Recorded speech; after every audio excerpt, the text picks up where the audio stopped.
James Sneison. Just recently joined the Master Gardener organization. I just became a Master Gardener after our training class and volunteer hours. So some of my classmates are here, so they're going to judge me, I'm sure.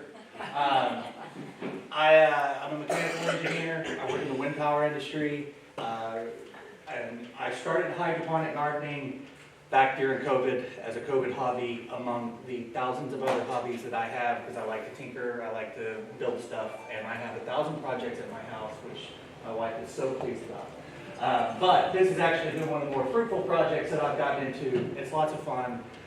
There's so many different things you can do. You can really, your creativity, you can go wild with it. You can do indoor decorative stuff, you can do vegetable gardens, and we'll get into all that. But it's lots of fun. It's a little bit technical. There are some technical aspects to this, but I'm going to keep it pretty simple. So, what is hydroponic gardening?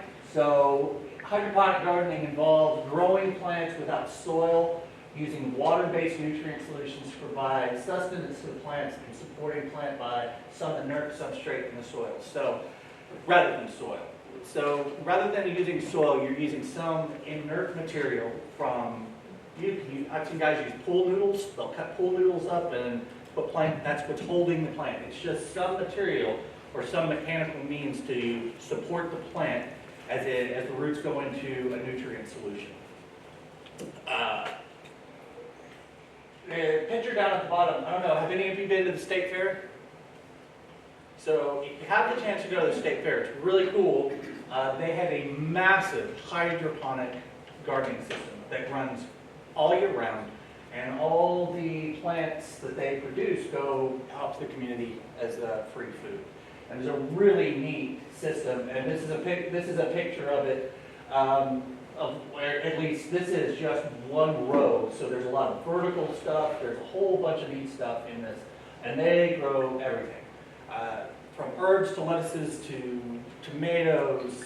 All sorts of great stuff. It's a really cool thing, so if you ever have a chance to go, I believe it's open to the public year-round.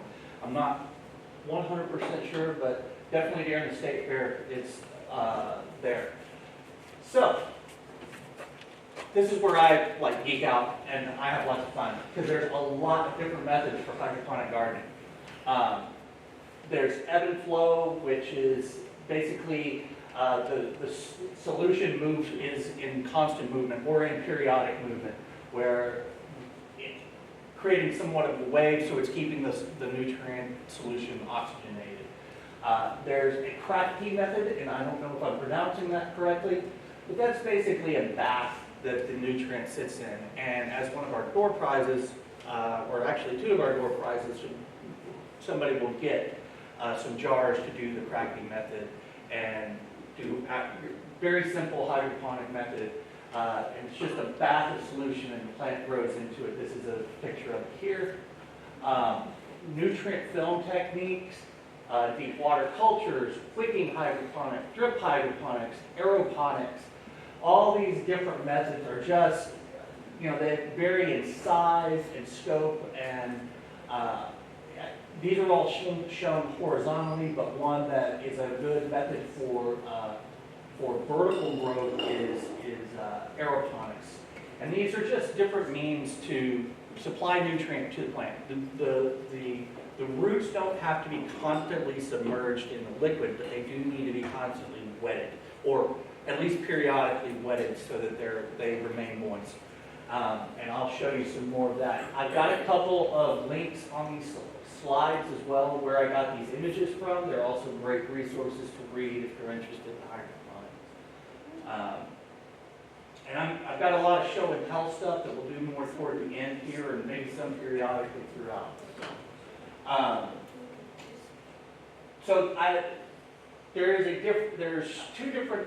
There's kind of a divergence of hydroponics called aquaponics.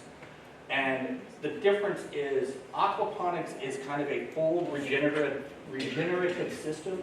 So what you have is you would have a pond or a water container that has fish in it. And so those fish are actually providing nutrient to the water. That water is then cycled through to feed the plants. And so it's just kind of this constant, it's kind of a micro ecosystem that you're utilizing to feed the plants or whatever you're growing. And so you can see here they've got a fish tank down below with this, and then it pumps water back up and through and probably drips into these clay pebbles and saturates the substrate and allows the plants to grow. And in that case, looks like they're growing strawberries, which are actually a really good hydroponic plant to grow. Aquaponics tend to be much larger systems because you have to have a basin for the fish to live in, and then also your plant substrate area. The other thing here, and I'll go back, I'm actually going to go back a slide, is a system like this would require some mechanical means to move the liquid. So you need pumps, you need some other things. Go back a slide here, you'll notice that there's a lot of different, and in these, these require pumps to move the nutrients. These wicking systems is just, there's no pump required, but a lot of these require some kind of pump, and in addition to that may require some kind of aeration system.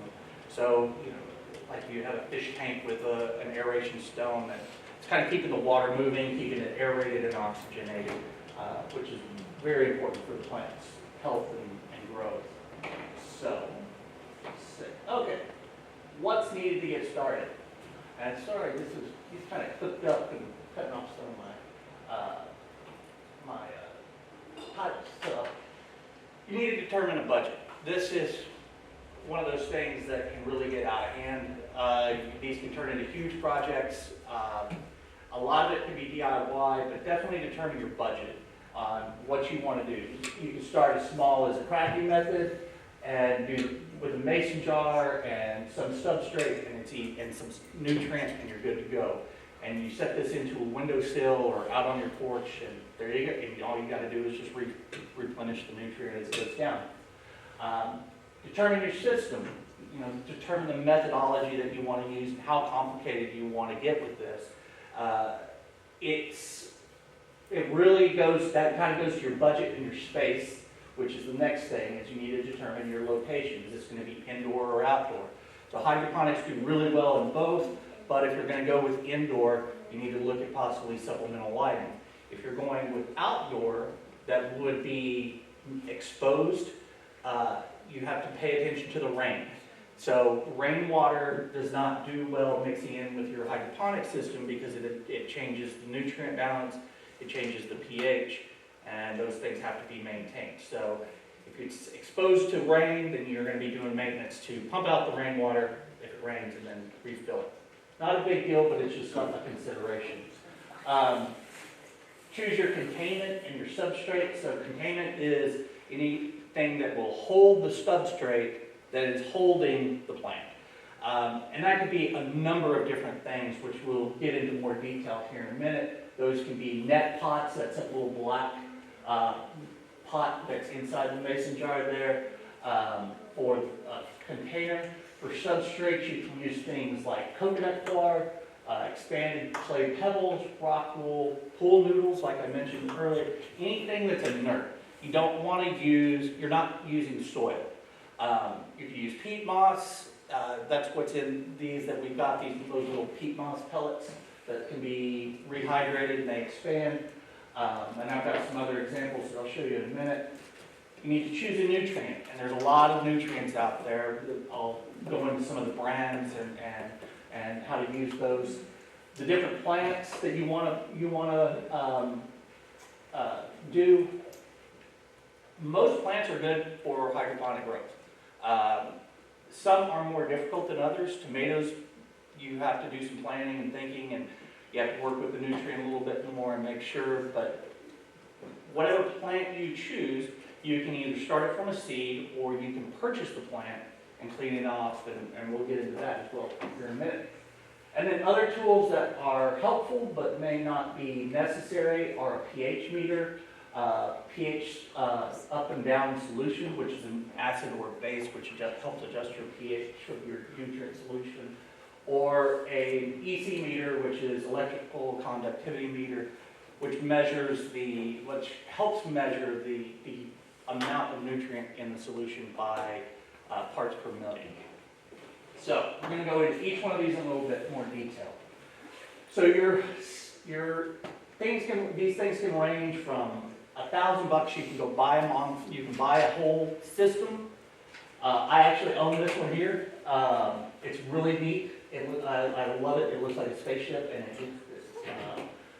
the lights on it are really cool. We have this in a little sunroom. Ours is a 5-tier.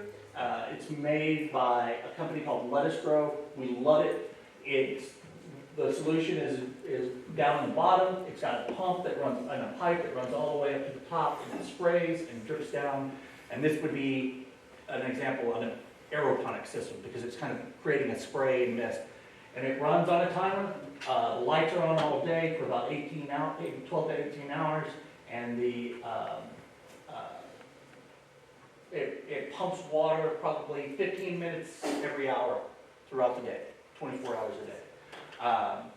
That is a pretty expensive system. That was one of those that we finally decided to invest in. I thought that 5-tier system, I have more lettuce in that than I would ever eat. I give a lot of lettuce away to our friends and family, but it's a great system, and we kind of keep it rotating right now.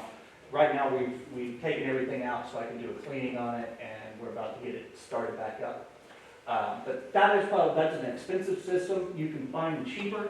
One of the downsides also to look at if you're going to purchase a system is the net pots. So for that particular system, the company has their own net pot, which if I need new net pots, I got to order them from them. So if they go out of business, I got to figure out how to buy new net pots versus the standard black net pots, which are over there. I'll show you in a second. They're very readily available. They come in multitude of sizes. Yeah, let me grab that. So, thank you, ma'am. Yeah, this is a standard 2-inch net pot, and I'll pass these around here in just a second. And in fact, we're going to start them. And the other one, and I'm getting off topic, but we have one like this that would fit the 5-gallon bucket. But determining your system, are you wanting to use pumps? Are you wanting to, what's your nutrient, the containment, and substrate, and supplemental lighting? All of this will be in more detail. YouTube's a great resource for this stuff. The downside to YouTube is people like to talk and give you a lot of information, but they don't give you the information that you really need. And that is, hey, do I run my system all 24 hours a day? Well, I built a system, my first one. I'll show you it here in a little bit. Got it set up, got my plants, got everything in, started running my pump, and started noticing the water get really hot. And it was under a covered patio with kind of that greenhouse sheeting under the covered patio. I couldn't figure out. It was during the summer, but it was under some shade. But the water temperature was like 110 degrees, and my plants were dying. I could not figure out what was going on. And finally, my pump died.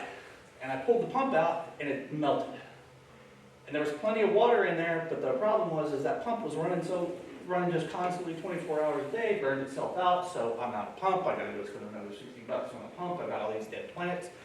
So nobody mentioned turn your pump off, don't run it all day long. Be careful with the things you get on YouTube. Do some additional research. Reach out to people. I've included my email address on here if you have any questions you decide to get into this. Apart from buying a system, there are tons of DIY stuff. There are so many different, really your imagination is, you can go however you want. I've got a part of the system that I'll show you that I built here, but it's just, you can really go crazy with this. You can make everything from a little bitty tiny system like we've got here to decorative systems with perennials and flowers and stuff that you can set up in your home, and there's just so many neat ideas. You can have gigantic systems that sit in your yard and look nice and stuff. But this was my first system. I would consider it an ebb and flow. So I built 2 of these 4-inch pipes, drilled holes in the top so the net pots will sit in. Gave myself a little bit of an access to where I could get in here and have a standpipe. And so it's hard to see, and if you'll have a chance to come up and look, but there's a piece that sits up above the bottom so that the drain, this is the drain, so that the drain isn't on the bottom, so you actually have a constant level of fluid in here. So you run the pump, it cycles through, and all you're doing is you're replenishing the nutrient through this.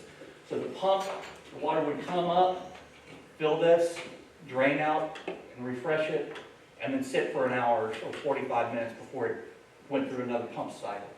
And there was 2 of these, and so it would pump up, this would be on a higher level, kind of tilted down so it drains good, and then there would be another one running the opposite direction, and that would run into a reservoir at the bottom. And so those things would just recycle. They would be offset, so one would be a little bit forward of this one, so you could have access to all the plants, and they're not growing up into the.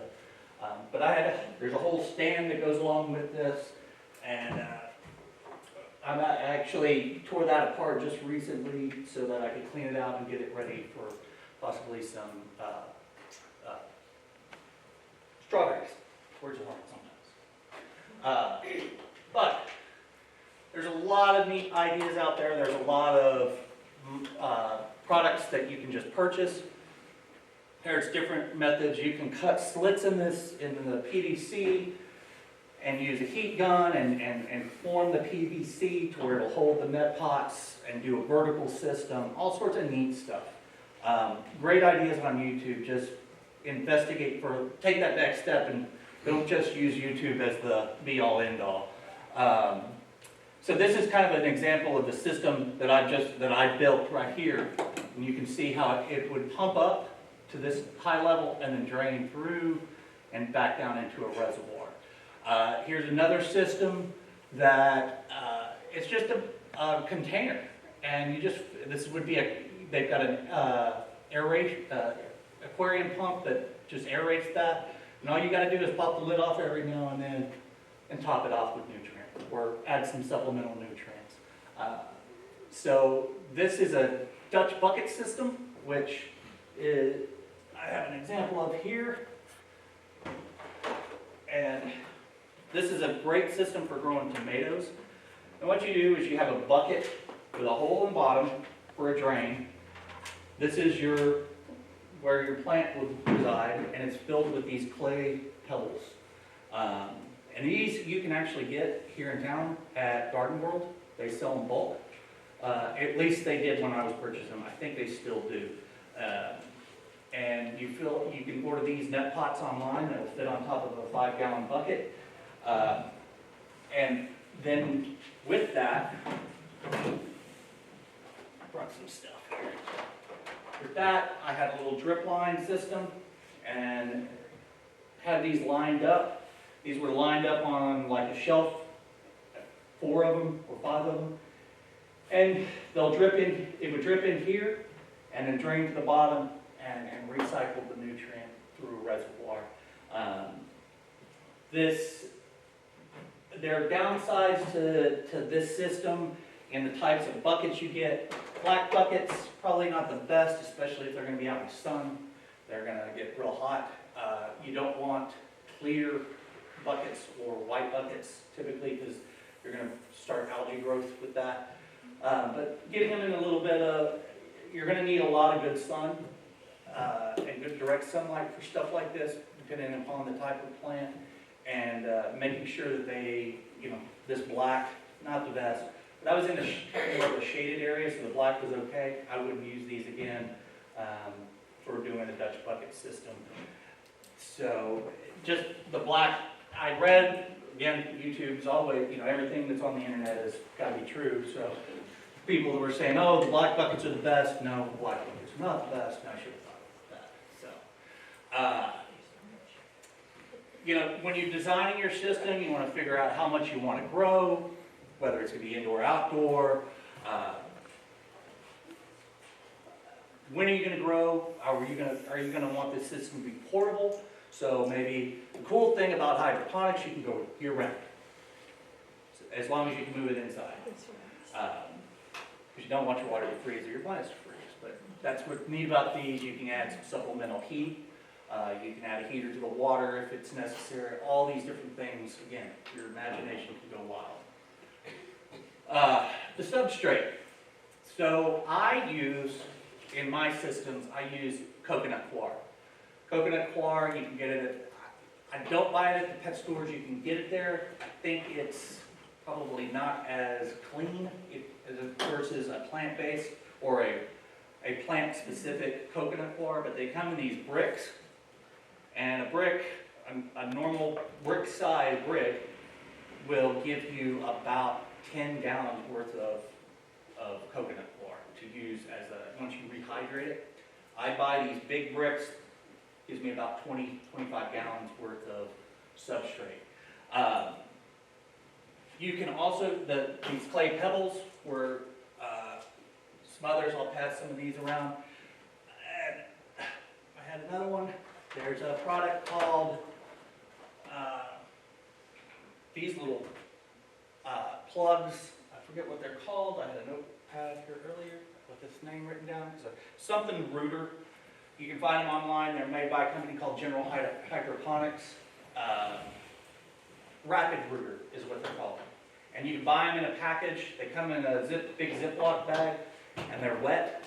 I let them dry out so they don't get moldy, and then I can rehydrate them. So there's those and some clay pebbles.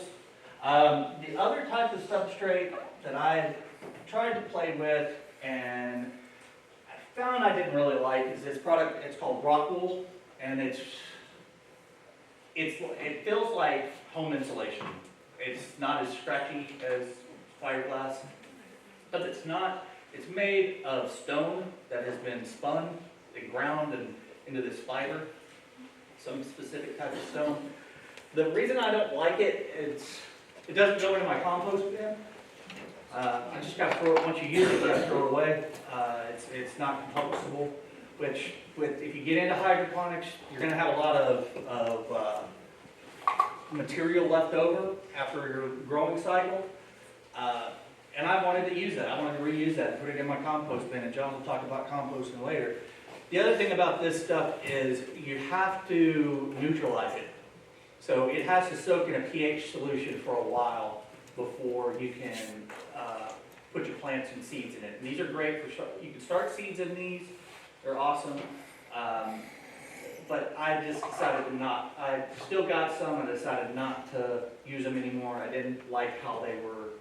I didn't like the use of them. I didn't like to have, it was extra work. I had to balance them. I had to test the pH on them, all this stuff. And I still got a whole tray of them, and if somebody wants them, they can have them. Coconut coir, I use a lot of coconut coir. One of my things that I'm doing right now is I grow microgreens, and in a little bit different kind of spin-off. It's still hydroponics, but I have some 10 by 20 trays that I fill with coconut coir, plant sunflower seeds, broccoli, all sorts of different things. And I have a flood and drain system, which is these big trays. I can't believe I didn't take pictures of this to add to this presentation. But it floods and waters and provides nutrient to the microgreens that I grow. Microgreens are actually a lot of fun to do. They're cheap. You can, and I'll provide some resources on that, and you can ask me questions about that when we get to it. Nutrients. One of these topics that everybody has an opinion about. And if you hit YouTube, everybody's going to say, oh, General Hydroponics is the best, or Ocean Solutions is the best. Pick what you want. I've used the General Hydroponics, this is called FloraGrow, or their FloraGrow Blue Micro Solution Set.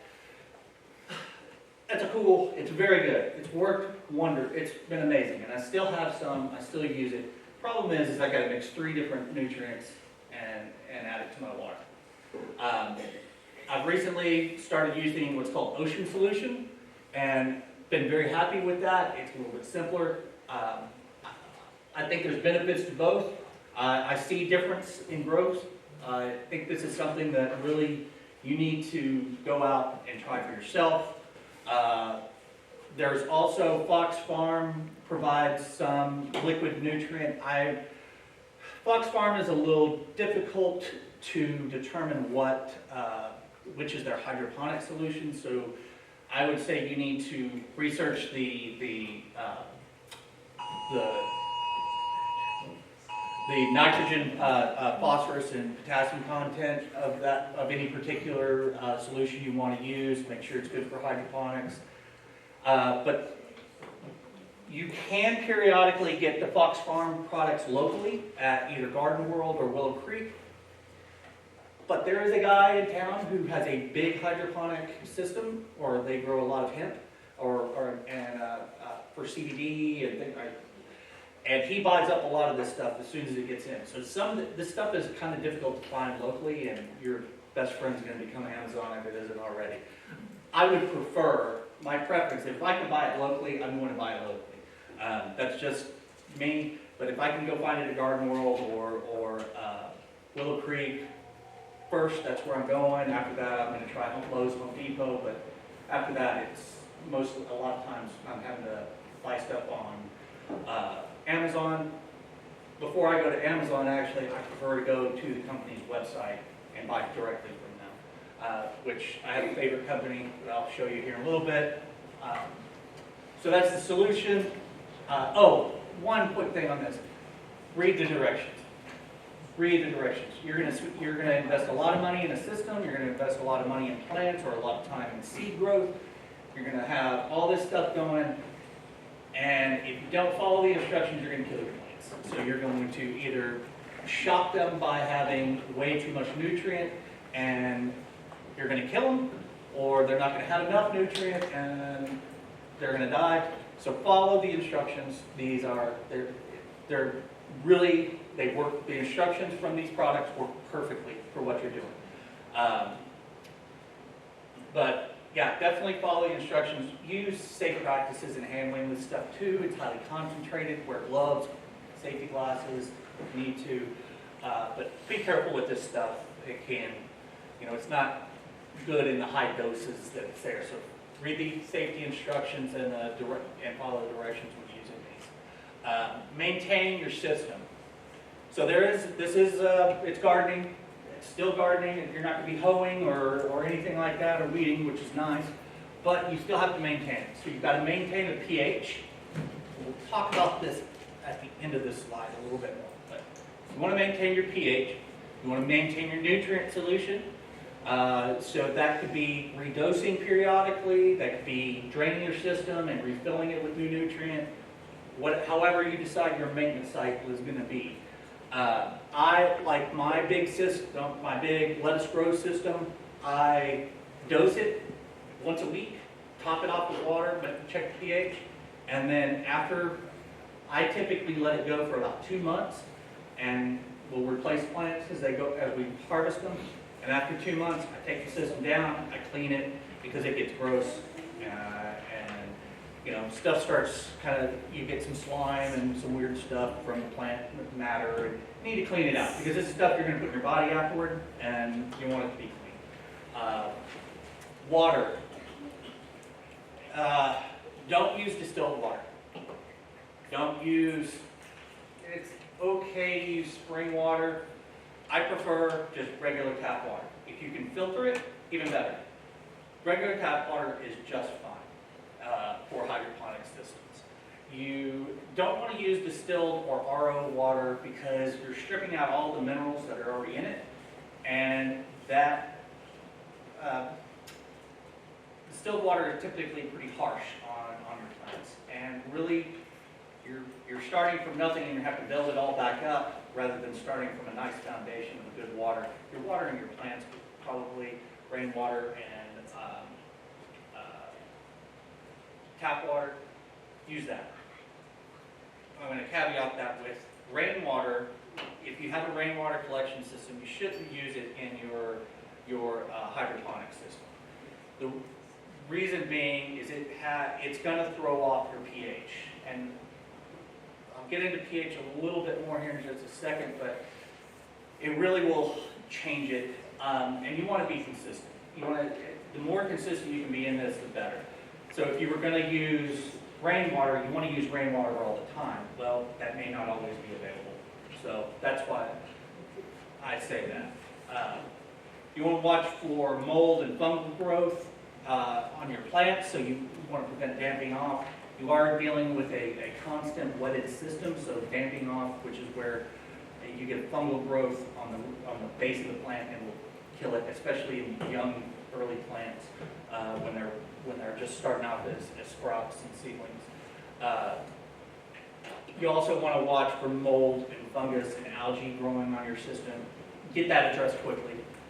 If you have a lot of algae, you want to get your system taken down. Get it cleaned out. There are, for fungal growth, I've seen two different methods. One is using hydrogen peroxide, a diluted hydrogen peroxide solution. The other, and kind of the one I've gone to, is using grapefruit seed extract. This stuff you can buy at natural grocers. It's pretty cheap. Problem I have with hydrogen peroxide is it's very volatile, in the sense that once it's taken out of its container, if you ever notice, hydrogen peroxide is always in a brown bottle because it's susceptible to light, and it basically will just go away. It loses its efficacy, can't speak. And especially once you mix it or dilute it with water, it'll last a day, and that's it. I didn't want to do that. I think it's a great product, but I didn't want to have to be remixing stuff all the time. I make me up a batch of this, spray my plants.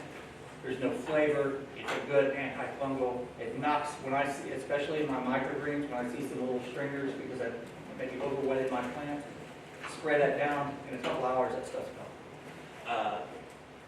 And I think the recipe that I've seen for that is 10 drops per cup of water. Is the recipe that I'll make up, and I'll just put it in a spray bottle. So kind of to backtrack on pH. pH. One of the things I read when I started doing this, you got to maintain your pH. You got to maintain your pH. Well, I forgot to maintain my pH one time, and everything was fine. Everything was all right. I think it's important. I think you get better plant growth. I think you get better plant health if you're maintaining your pH. And for $14 on Amazon.com, you can buy a pH meter. And you can buy some pH. In our area, you're typically going to use pH down solution because our water is typically pretty hot. pH is pretty high. I think it ranges in about 7.5 to 8. And that bottle that I've got a picture of is about that big. And in a 5-gallon, if I want to reduce the pH in a 5-gallon bucket, I think I'm probably using like 3 or 4 drops, and I'm there. I'm like between 5.5 and 6. I put 5 there, should actually be 5.5, between 5.5 and 6 for a pH. These are cheap. I think I got this one for $14. They're easy to use. You read the instructions. You have to so you do need to calibrate them. You do. I don't. I have the solution. I don't always calibrate my pH meter, but I get a little lazy. The other thing I use is electrical conductivity meter. This just helps give me an idea of how much nutrient is in the solution. So what this does is it checks the electrical conductivity after you've added nutrient to the water. It converts that to parts per million, and so you can check that periodically and see how the solution is holding up. These are, I think this thing runs about $60. It's a handy tool. I use it a lot. There's not really any calibration that needs to be done on these. You do, I would say with both of these meters, you want to be real careful with the sensor end and not touch it. Don't use a rag to clean it off or anything. What you should do is if you don't have distilled water, just run it under the sink and let it dry. If you do have distilled water and keep that around, use distilled water to clean it off. That's a great use for distilled water. Getting onto it earlier, but let's keep going here. Plants, because I cut it off. You can start plants from seedlings to use in your system. You can buy plants. If you buy plants, you got to rinse off all the soil, get the roots as clean as possible, just gentle washing, and then you put them into your material or into your substrate and into your system. Plants that are great for hydroponics, leafy greens, herbs, tomatoes, they can be a little bit challenging, but you can do them. Some peppers, strawberries are really good. I've done, let's see, what else? Obviously microgreens are great for hydroponics. I'm trying to think, just really anything. Some get more difficult. Cucumbers and things like that, they're going to be more difficult. And green beans, seeds are cheap. Try them. And the worst that can happen is they don't make it and you, okay, I won't do green beans next time. This is another one of those topics that really, boy, you can go down a rabbit hole. And Alice here, obviously, having a technical background, I like this kind of stuff. I get nerded out by, the Kelvin ratings on lights and spectrums and wavelengths and all this stuff. I love it. But you can get lost looking at supplemental lighting. Lighting is really pretty easy. You could use a regular light bulb to provide supplemental lighting in your system. You can use shop lights. Harbor Freight sells a shop light that's about 4 foot long. Use that. There are better lights. Do we need to use the purple light? Do we need to use these pink lights? It really doesn't matter. Whatever fits your budget. If you want to invest in good lighting, and they will make a difference, but for a home production kind of hydroponic system, use what fits your budget and give it a try. If you want to start with something cheap, do it. You can always go put that light somewhere else and use it in a different space. But you can really go down the rabbit hole here on lighting. There's a lot of information and a lot of opinions because nobody has an opinion on the internet, and that's this last slide. Just a couple of resources. I mentioned earlier the Big Tex Urban Farm, the one that's at the State Fair. You can go to their website. There's a lot of YouTube videos showing their system. If you go to Bootstrap Farmer, which is one of my favorite companies. I like these guys. They're based here in Texas. They're over in Paris. They make a lot of great products. You can call them and ask questions, but they also have a great YouTube channel with very good information, and they have a lot of clips on the hydroponic system at the state. If you want to reach out and ask questions or need any help, that's my email address, and please feel free to drop me a line. I am slow on reading email. I will get back to you though. So I read email all day. I don't normally get to my personal email as often as I like, but any questions? I talked fast, try to get through. Yes, ma'am. You mentioned your system most recently that you set up was relatively expensive. Yeah. Could you put a number to that? It was just, after I bought the tower and the lighting, it was just under $1,000. Yeah, for that system. That lettuce grow, that particular brand. Yeah. Thank you. Have you done it with flowers? I haven't, but I'm about to. I'm getting into that. I'm wanting to do some decorative. In fact, I just bought a book on some more decorative hydroponic systems, and I want to build some stuff, have it around my office. Do you know the name of that book? No, but if you email me, I will send you a picture of it. Yes, sir. You was talking about your system you got there. You got it in your house? Yes, it's in the You said little. it sprays, doesn't make No, it's all very self-contained. So that thing has holes all around it where those little cups go into. It's got a pipe, there's a pump down at the bottom and a pipe that runs all the way up to the top. And then it comes out through a cap, and the cap is perforated, and so it sprays up into that, but it contains it and then it drips down. There is a little bit of outflow periodically. We get some water. But because we have it indoor, I'm not going to answer the question you didn't ask. Because we have it indoor, we have supplemental lighting. Those systems can go outside too. So, but they do require power, so. But not a lot of overflow, every now and then it's a little bit. I wouldn't put it on carpet. Yeah, definitely don't put it on carpet. Yes, ma'am. Where do you get the coconut corn here? You can get it, at Garden World. I think Garden World and Willow Creek carry it every now and then. Somebody buys it a lot. I've talked to those guys. Somebody comes in and buys them out quite a bit. But you can get them there. You can, in a pinch, go grab a brick at a pet store because they use it for substrate for reptile cages.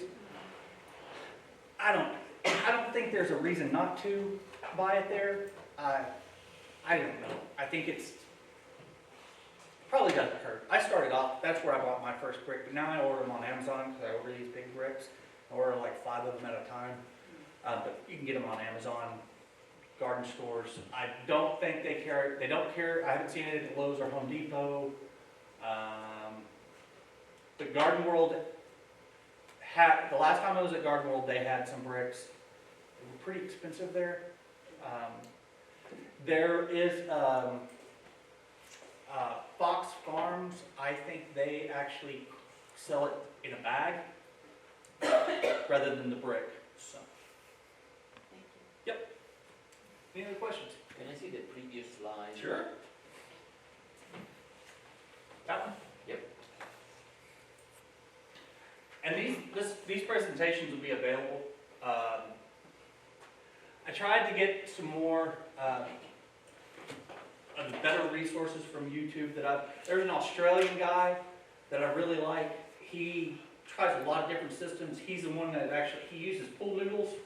So he'll start his plants and then he'll just cut a piece off of a pool noodle and we'll put the plant in the middle and shove them in the hole, and there you go. He does some pretty cool stuff. If you're interested in aquaponics, he does some neat stuff with that. He's really, if you start looking at YouTube, you're going to find him. I can't remember his name, I can't remember his YouTube channel, but you'll find him. What's that, sir? His name is Peter. Is it Peter? I think it. Okay, That's his name. cool. All right. Any other questions? Yes, ma'am. At what age do you transfer your seedlings to the? That's a good question. Really, any time. Once they've sprouted and they've got a nice root, you can move. And so these, really, it's just the nutrient solution. And you'll want to look at the nutrient solution and like this stuff that the general hydroponic stuff that I use, it's like for seedlings, it's like a teaspoon per gallon of the nutrient, and which is a tiny amount. Really, as long as they've got a nice long root to them, you're good to go. Yes, sir. What kind of level did you hold on that pipe? I tilted it. I just gave it a slight tilt, like maybe a quarter bubble off. Yeah, but I mean, like how far, you got them little net pots and they're about like that. Do you keep the water where it's just touching them? Yes, sir. And the way I did that Yeah, is that standoff keeps a level in there. yeah, that's what I understand, I just didn't know how deep. It's about, I'd say it's about 1.5 inches deep in there. It'll maintain that level. And sorry, I misunderstood your question at first, but I tilted these. They're not a level bubble. When I level them, I gave it just a slight off bubble or off level, just so it would continue to drain. Yeah. So. And I put that little handle on there so that I could play with that. So if I wanted to change that standoff, Yeah. I could do that if I wanted to raise or lower the water level. Yes, ma'am. You can get the cocoa board at the Farmer's Daughter and carry it all year round. Where's It's that? in San Angelo. Oh, in San Angelo? Nursery. Okay. And on the buckets, Yes. these buckets, if you use black, are they BPA free? I don't think these buckets are BPA free. I know that the white buckets at Tractor Supply are, and they're opaque. They're opaque white buckets. I have never used them for Dutch buckets, but most of, if you look, they sell Dutch buckets too, and they're kind of a weird shape. They don't have a flat bottom. They've got a step on the bottom of them, and most of the ones I've seen are white. But as far as those black ones, I don't believe those are BPA free. Any other questions? All right. Thank you. Thank you, James. Okay, my name is John Geib. I'm going to talk a little bit about the other side of gardening today. We learned about gardening without soil. Well, now the problem is gardening with soil that we have here. And one of the things that we need to worry about is usually putting a lot of compost into our soils. So what we're going to talk about today is a little bit of gardening in the desert area. So we're going to cover a very brief instance on what we can do for the benefits, what we need to do in the way of a formula for the compost to make sure that we get good quality decomposition of our stuff, what we need to add into our compost, what we don't want to put into our compost piles. Locations, good locations for composting because there are some issues with it, along with the organization that we need to do to get the good compost decomposition that we want. Talk very briefly about the two methods, both hot and cold. Then a little bit of what we actually do with the compost once we do have it. This includes soil amending and usually the compost tea is the two big things. And scattered throughout, we'll talk about what the difference is when we're talking about composting in the desert. We sort of live in a desert, okay? We're right on that line. We're sitting right at about the 100th meridian, which runs right through right through Abilene here. You go 50, 100 miles to the west of here, and you can definitely consider yourself in desert. You go a little bit further east, and we aren't we're definitely not in desert. We're right on that line. We get about 24 inches of rainfall. Unfortunately, we usually get it about 3 or 4 weeks a year. Like this past week when we got 4.5, 5 inches of rain. Problem is we may not get rain again for another 4 months. And so we have these very on and off cycles of rain. And our soils that we have here don't handle that very well. And so compost is one of the reasons that we really need to do if we're going to be doing a lot of gardening. Depending on which side of town you live on, if you're on the north side of town, your soil kind of looks like this. Technically, that is a picture of a beach, but if you get up near Hawley and Anson, that's what your soil looks like. I actually looked at a property up there when we were moving up here, and it felt like I was walking on a sandy beach. There was just absolutely no soil structure, and any water that hits that soil is just going to run right through it. So I decided to move to the south side of town, and I ended up with the other problem. We end up with 100% clay down there. And so I was going to go out and take some nice pictures of the big gaping cracks that you get in clay soil, but I didn't get to it before the rain started. So we end up with the other problem that you have with clay. Clay, once it gets wet and gets all expanded out with all that moisture in it, it becomes a hard pan underneath the water, and the water can't get into the soil. And it just has to sit there on top in puddles and evaporate off. So our soil around here needs a lot of help. So best thing to do for it, compost. Okay, we talked a little bit about this last month when we did our Saturday seminar talking about soils. If you want to go back and watch that on YouTube, we should have that up. If it's not on YouTube yet, it will be shortly. So it's one of those good things. One of the key things about composting the soil, it retains moisture and will slowly let it out. So if you're in like a sandy soil where all the moisture is run through, that compost in there will help retain some of that moisture for the plants to actually get a hold of, which is very useful. It returns nutrients into the soil. Compost is considered about a 1-1-1 fertilizer. So it's a very weak fertilizer, but it does add fertilizer, and this is per inch of compost added to the soil. Adds a lot of beneficial organisms and bacteria back into the soil, and there's a real symbiotic relationship between the bacteria and fungi in the soil and the nutrients in the soil and the plant growth. we have to have all those beneficial microbes in the soil to help really get good plant growth. Also helps, especially with the clay soil, breaking it up a little bit so we can actually get some of that surface moisture to flow into the soil and stay into it. If we're talking about home composting, it does a couple of things.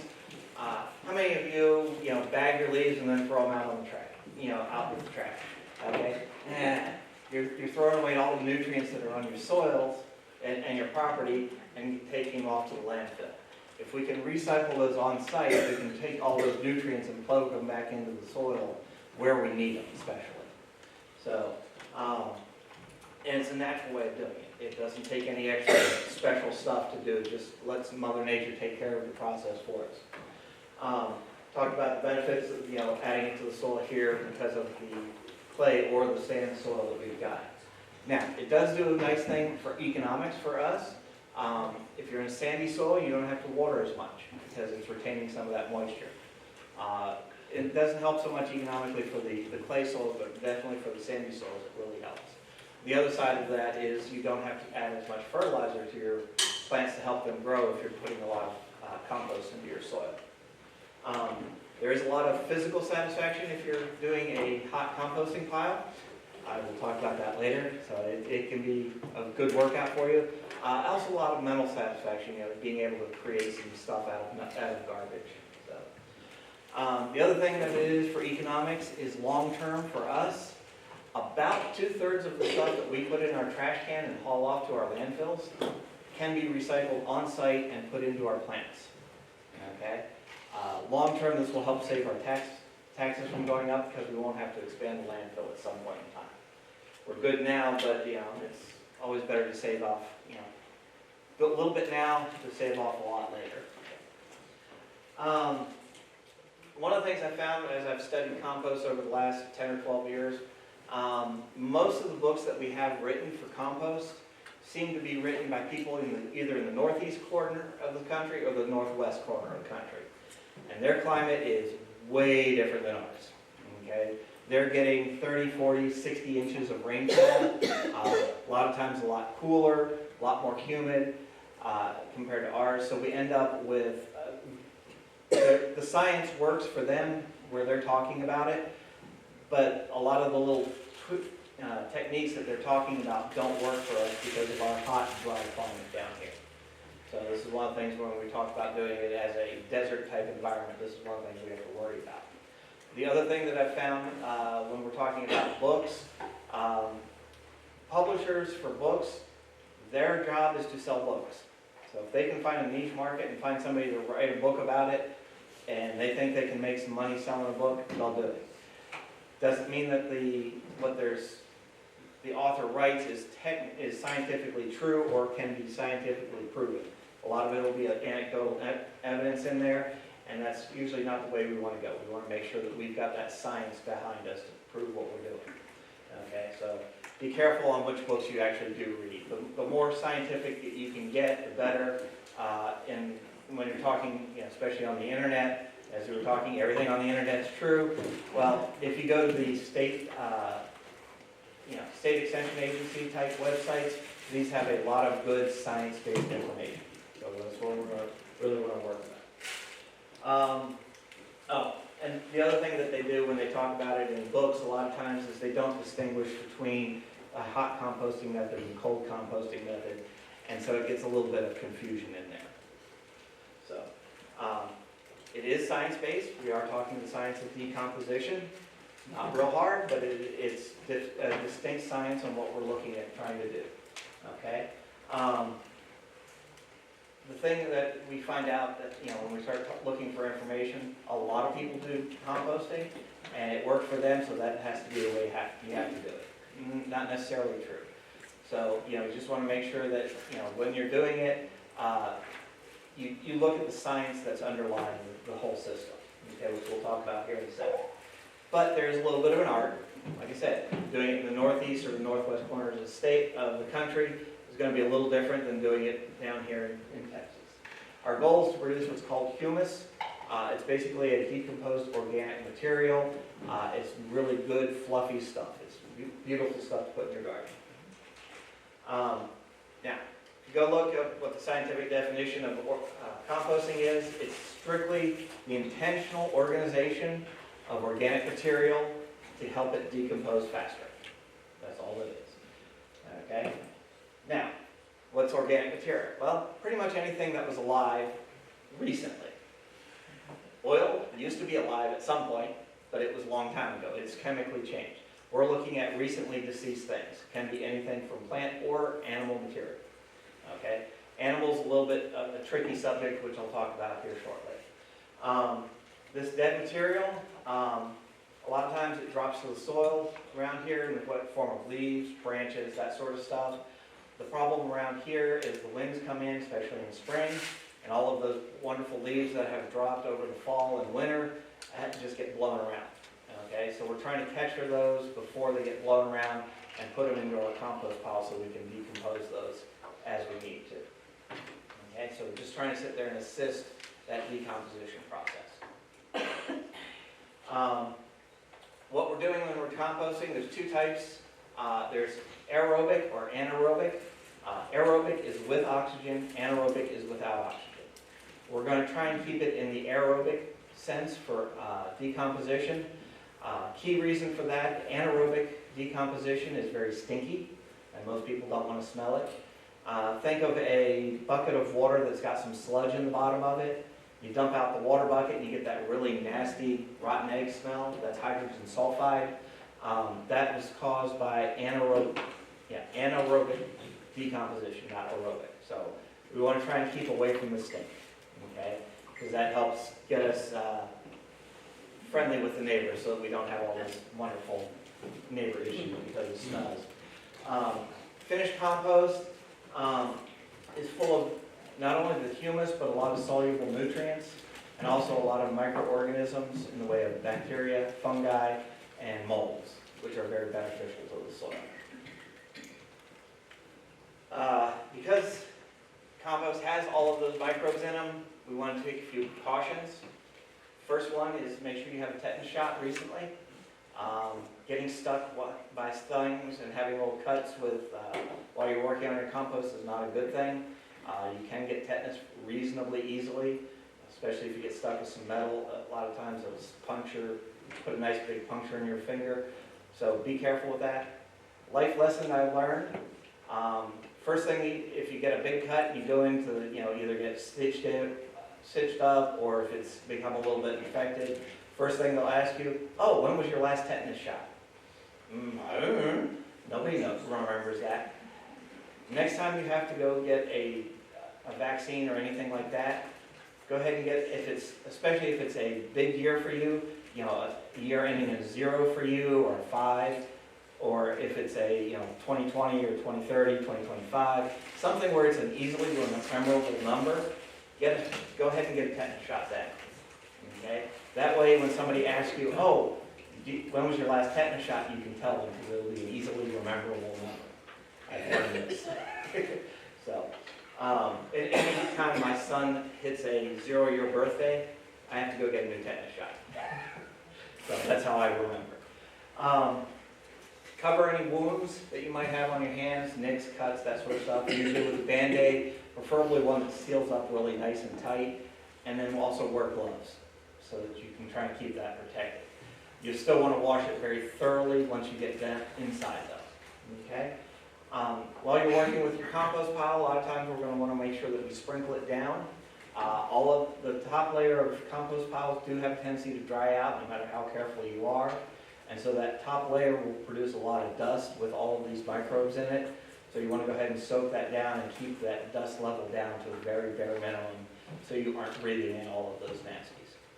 Okay? If you have a mold allergy like I do, my mold allergy can be so bad I get asthma attacks. So you want to wear a good respirator, especially if you've got mold allergies. And I get so bad, depending on how the conditions are, I'll actually use a full painter's respirator mask to make sure that I don't breathe in some of this stuff. Okay? It sucks having to work like that, but it's a whole lot nicer than having attacks from asthma. So, over the last 3 years, we've relearned how to wash our hands. Please remember how to do that. Do that every time you come in from working on your compost pile or working in the soil that you've mixed your compost into. Soap, hot water, scrub thoroughly, especially under the fingernails. Okay? If you use your compost in your vegetable gardens, make sure you go ahead and scrub your vegetables because you have a lot of the microbes on top of your vegetables and you don't want to get sick from those. Okay? When we're talking actually building our compost pile, compost piles are made out of two basic types of materials, what we call browns and greens. Browns are basically high carbon items. They're usually things in the wood product line of stuff, which we'll talk about here in a minute. And also, a lot of times they're very hydrophobic, which means they don't want to absorb water. Problem is, to decompose, we have to have moist material. And so we're always fighting a battle trying to get our browns to get enough moisture in them to actually decompose. They can't, browns by themselves will decompose, it's just it will decompose very, very slowly. Okay. So, to help speed that up, we add what we call the greens. Greens are high in nitrogen. These add energy and protein into the mix for the bacteria to help grow and reproduce, and so that will speed up the decomposition very much. Problem is we don't want to go too high on the greens because if we get too high on the greens we start getting issues with smelting it. So it's always a little bit of a balancing act, which we'll talk about. Okay, now what we're shooting for is about a 30-to-1 carbon to nitrogen ratio on the science. What that boils down to usually for us to think about, it's about 2 parts brown to 1 part green by weight. Okay, this seems to work out pretty decently, and it'll give us pretty close to a 30-to-1 ratio. Now, decomposition will occur at a reasonable rate at carbon to nitrogen ratios anywhere from 20 to 40. So, you've got a bit of a range there, so it's not too big of an issue. Now, if you go over to the New Mexico Extension site, they've got this New Mexico, or nmcomposters.org. It is a wonderful site, has a lot of really good information on composting. It is also geared more towards a very dry environment. The compost site that A&M has a lot of the same information, except it's geared for a much wetter climate, it seems like. So if you go over to the New Mexico site, it works a little bit better to find a lot of good information. And I'll mention this site a couple of times during this presentation because it's that good. Okay, now when we're talking browns, what are we talking about? I said mostly wood products. Well, it's a lot of dried products too. Okay, so dried grasses, dried weeds, leaves, that sort of thing. Can be things like pine needles, straw, hay, as long as they've been dried. Paper products. One of the best uses I found for junk mail, compost. Half of my compost piles are junk mail, usually, during the year. And it's amazing how much junk mail you get when you start actually storing it, waiting for you to build a compost pile. Other things like dryer lint and vacuum cleaner bags. If you dump out your vacuum cleaner bags, these things have a lot of brown components in it. The one problem that you will run into, if you're dealing with dryer lint, remember that most clothing products these days seem to have polyester or nylons in them. That's plastic, you don't want to add those in. So if you're doing a load of strictly cotton, wool, silks, that sort of stuff, that sort of dryer lint you can use. If you want it, other than that, you probably don't want to use your dryer lint. Same with the trash coming off of your vacuum cleaners. A lot of times it'll pick up a lot of the dust, dirt, hair, that stuff, which is good for your compost pile, but it may pick up, some plastics and other stuff that you may not want in your compost pile. So, any natural textiles like we were talking about, untreated wood products. Do not use pressure-treated wood in your compost piles for trying to decompose. One, it doesn't decompose very well, and two, it can put a lot of chemicals into your compost that you probably don't want to deal with. Okay? This also includes things like charcoals. Okay? You got to be real careful on the charcoal that you're going to be using. Make sure it doesn't have any lighter fluid or anything in it. Now, greens that we're talking about, most of this is fresh green stuff. Okay? So we're looking at fresh grass clippings, fresh weeds without weed seeds, and flowers, anything that you can pull off that is still nice and fresh and juicy still, okay? Food scraps.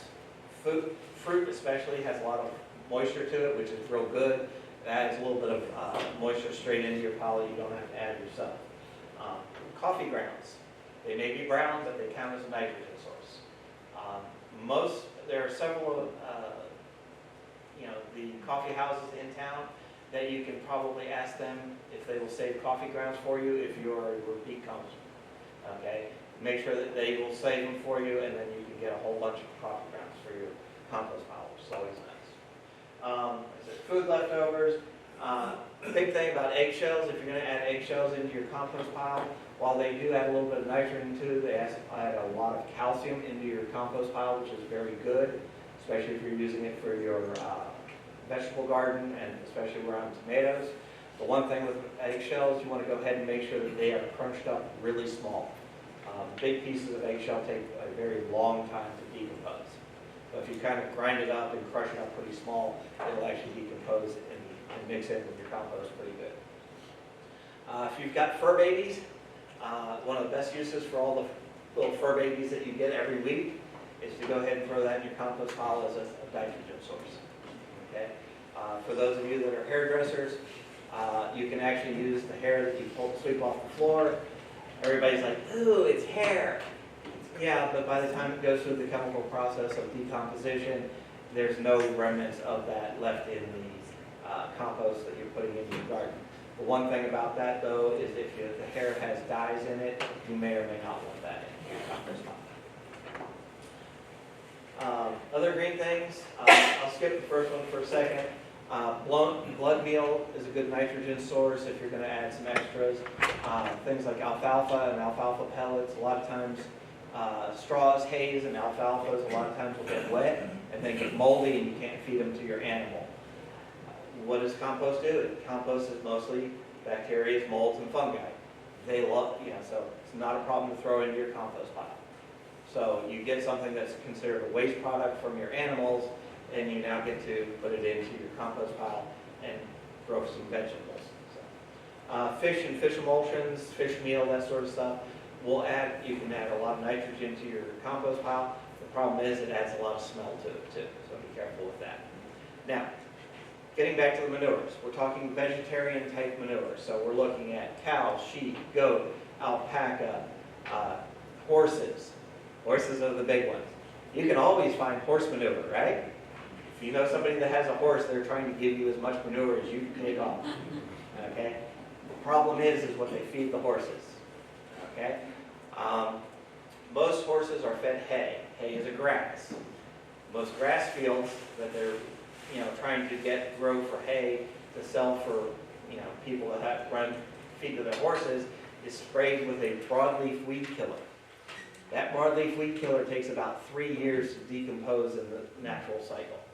Okay? That broadleaf weed killer, when it's run through the straw, through the horse, comes out with broadleaf weed killer in the manure. Okay? So be very careful on the source of horse manure that you're getting. Okay?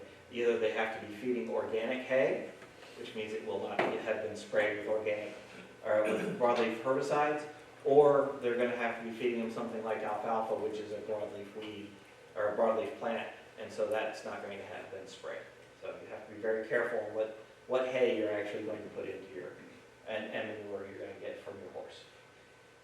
Okay, this is where I also point you back to the New Mexico Composters.org website. It has a very good tab talking about persistent herbicides. That will give you a lot of really good information on this, including ways to identify broadleaf weed damage in your plants, especially if you've done it through your compost pile. Okay, things to avoid. The obvious ones, woods, glass, that sort of stuff, things that aren't going to decompose. We're looking for organic material to start with, okay? Things like wood ash, okay? It's inorganic. A lot of people will add wood ash, though, because it adds a lot of potassium to your soil, which is useful. The problem is what was that wood beforehand? Was it pressure-treated lumber that you've now burnt down? Well, you don't want to do that, because that adds some chemicals into your soil. Was it a charcoal product, maybe, that you've used that was like Matchlight, which had lighter fluid built into it. So you want to be real careful with your ash products that you put into your compost pile. Okay? Fish, meat, dairy, and the oils that we have on the bottom one, these all list as small amounts only. Here's the big problem with these. If we're talking oils, oils will go rancid before they can decompose and cause a lot of smells. Usually what ends up actually happening, the oils themselves don't really break down very well for the compost pile. Usually it gets eaten by bugs and other insects that are in the compost pile and then excreted out, and then it gets to break down. So oils are usually something you want to try and avoid in your compost pile as much as possible. Now, when we're talking fish, dairy, and meats, that sort of stuff, those also will go rancid a lot of times before they can break down. So this is a major smell issue. These smells a lot of times will bring in all the critters that you really don't want messing around in your compost pile. These will include raccoons, skunks, possums, rats, and mice. Okay? So these are the things that you really don't want to mess around with in your compost pile. So try and avoid these. Now, that said, I have composted chicken feathers and chicken guts after chicken processing into my compost pile. The big thing that I had on my compost pile was size. Okay, I was able to bury all of this material, very high nitrogen source material. I buried it in the middle of a very large compost pile, and it was able to keep the smells contained enough that it didn't have any problems with critters attacking my compost pile. So. Okay, other things to avoid, plastic, the plastic, metals, that sort of stuff, treated lumber, all the sides, herbicides, pesticides, fungicides, all of those will help, are very not helpful for your compost pile, especially things like fungicides will actually kill off a lot of the bacteria you're trying to grow, and that does the decomposition. Cat, pig, and dog manure. Now, these can be composted, but the problem is, because those are mammals, their DNA chemistry is close enough to ours that there is a slight chance for disease transfer through them to us if you're going to talk about vegetables. Very small chance, but don't take the chance. So, but if you want to compost this, that's fine, just don't use it on any food sources. So if you want to compost it and then use that compost for your flower gardens, that's not a big problem. So, and that's probably one of the best ways to get rid of all of your dog remains. So, colored glossy paper and wax paper. The problem with those is they don't absorb moisture very well, and so you end up with paper that hasn't decomposed much. The other thing I found that's kind of interesting that falls under that, any of you that drink sodas, and you get a case of sodas, they've got that beautiful colored packaging on the side. That's actually a plastic wrap that they put on the cardboard. I have done composting where I've thrown scraps of that in, and then I come through to, compost is all done. I pull it out, and I've got, I drink Mountain Dew, so I've got these green sections of plastic I'll be pulling out. All the cardboard on the back side is decomposed off. I've just got this thin plastic sheet that I have to peel out. So it's a bit of annoyance, so it's like, eh. So, there are a bunch of independent variables that you can look at when we're composting. All of them fluctuate on time and how things are going to flow.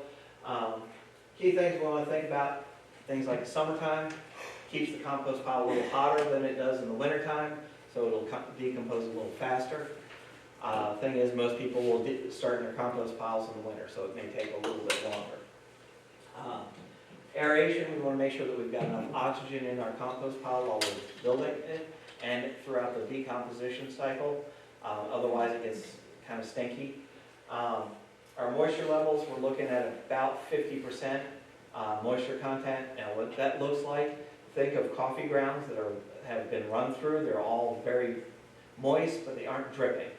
So it's as moist as it can get without any moisture dripping out of it. If we're taking our components and adding them into our compost pile, The smaller the pieces that we can throw into our compost pile, the better. Gives you more surface area for the microbes to work on, and so it will speed the decomposition. Our brown to green mix, like I said, 20 to 40% carbon and nitrogen works. 20% carbon and nitrogen will compost a little bit, or will compost a little faster than 40 will. But we're just, you got to play with it so you don't get the smells, and so you are actually getting decomp. If you have insects, this is one of the things about location that is very important. Lots of insects like decomposing material. These will include roly-polies, roaches, termites, ants. So you really want to avoid putting your compost pile right up next to your house, okay? Because you don't want those usually right up next to the house. So we want to try and keep it away from the house. This also helps if there ends up with some smells. You can go ahead and make sure that they aren't right up next to the house, okay? If you want to do worms into your compost pile, that's fine. Worms are very good at increasing the speed of decomposition, but you can't do them in a hot compost pile. A hot compost pile is hot enough that you will literally cook your worms. So worms are usually done only by themselves as a separate composting facility, or done as a cold composting type of pot. Okay, now, the actual construction of our compost pile. Because we are in the desert, and this is usually set for a hot compost pile, but this will work for either. We'll throw in what we call bulking material, which I'll talk about on the next slide. And then all we'll do is just layer it up. Layer of browns, layer of greens, layer of browns, layer of greens. About every foot, we want to add in a little bit more bulking material, and then keep layering it. As we're building up our compost pile, we're wetting it down thoroughly. You want to make sure that you want to try and get that 50% moisture mix. Like I said, the browns a lot of times are very hydrophobic, and so they won't absorb any moisture. So if you're going to be building a compost pile one day, you may want to take a lot of your brown material, put it in a wheelbarrow, fill up the wheelbarrow with water, and put some cinder blocks on it to hold down all the material so that it can't float. And it's forced to be underwater for 12, 14 hours, where it's actually going to absorb some moisture.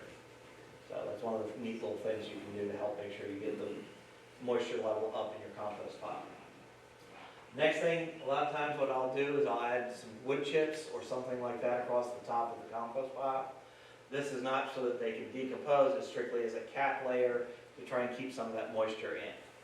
Then on top of that, we usually put in a tarp or something like that to help give a good break off from the keep any bugs from growing in there, like flies, that sort of stuff. Okay. Bulking material, basically think kindling. So we're talking small twigs, branches, that sort of stuff.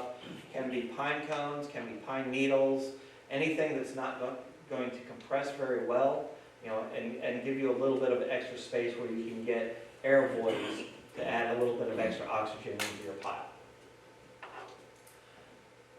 Choice of methods. There's two basic methods. There is the hot method and the cold method. Okay? Hot method is specifically trying to generate heat. Cold method is not. Okay? That's basically the difference on the two. Now, when we're talking about it, when we're talking the hot, we're usually building it as a bulk item all at one time and starting the compost process right now as a single time and let it run from there. Okay?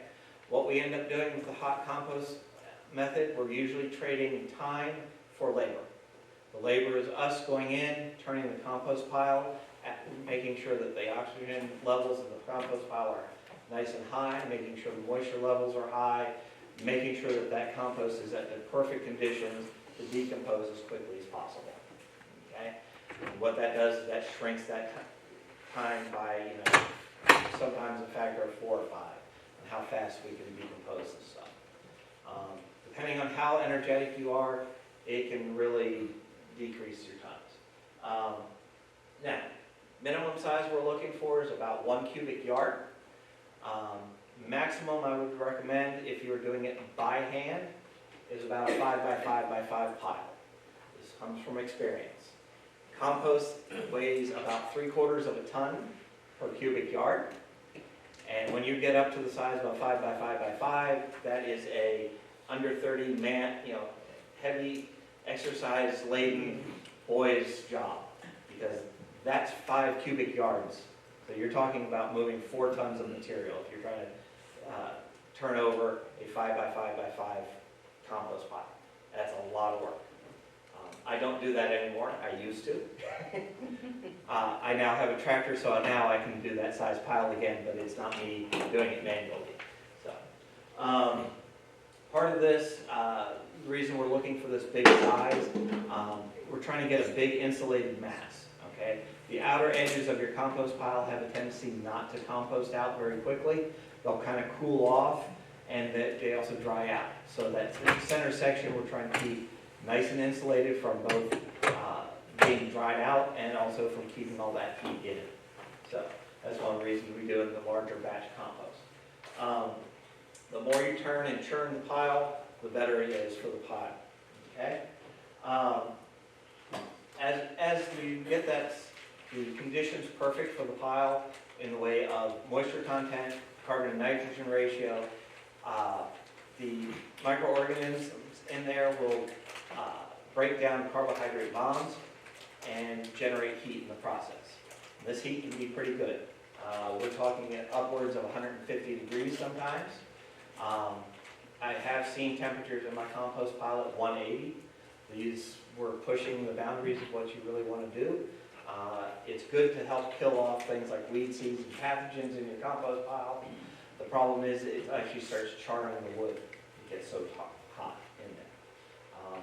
People in San Antonio learned just how hot compost piles can get if unattended properly. There was a guy that was doing major scale composting, industrial size. He had a compost pile probably 400 or 500 feet long, probably about 80 feet tall. He wasn't doing any turning with it. It was mostly wood products because it was the builders in the town were hauling. He said, if you have trees that you pull off your lots, bring them to us. We'll shred them, throw them into our compost pile. His compost pile caught fire one day. It took him 6 months to get the fire completely out. You've really made an impressive screw up when they do new state laws because of your screw up. That fire actually caused the state to put in some limits on how big the compost piles could be that you're actually making because of that. So, hot composting, about 2 to 6 months to decompose a pile properly. Just depends on how often you turn that pile and keep that oxygen, those levels exactly where you want them to be.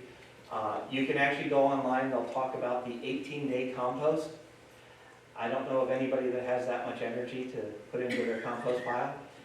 Basically, when you do it, is you'll build your compost pile. The temperatures will spike up to 140.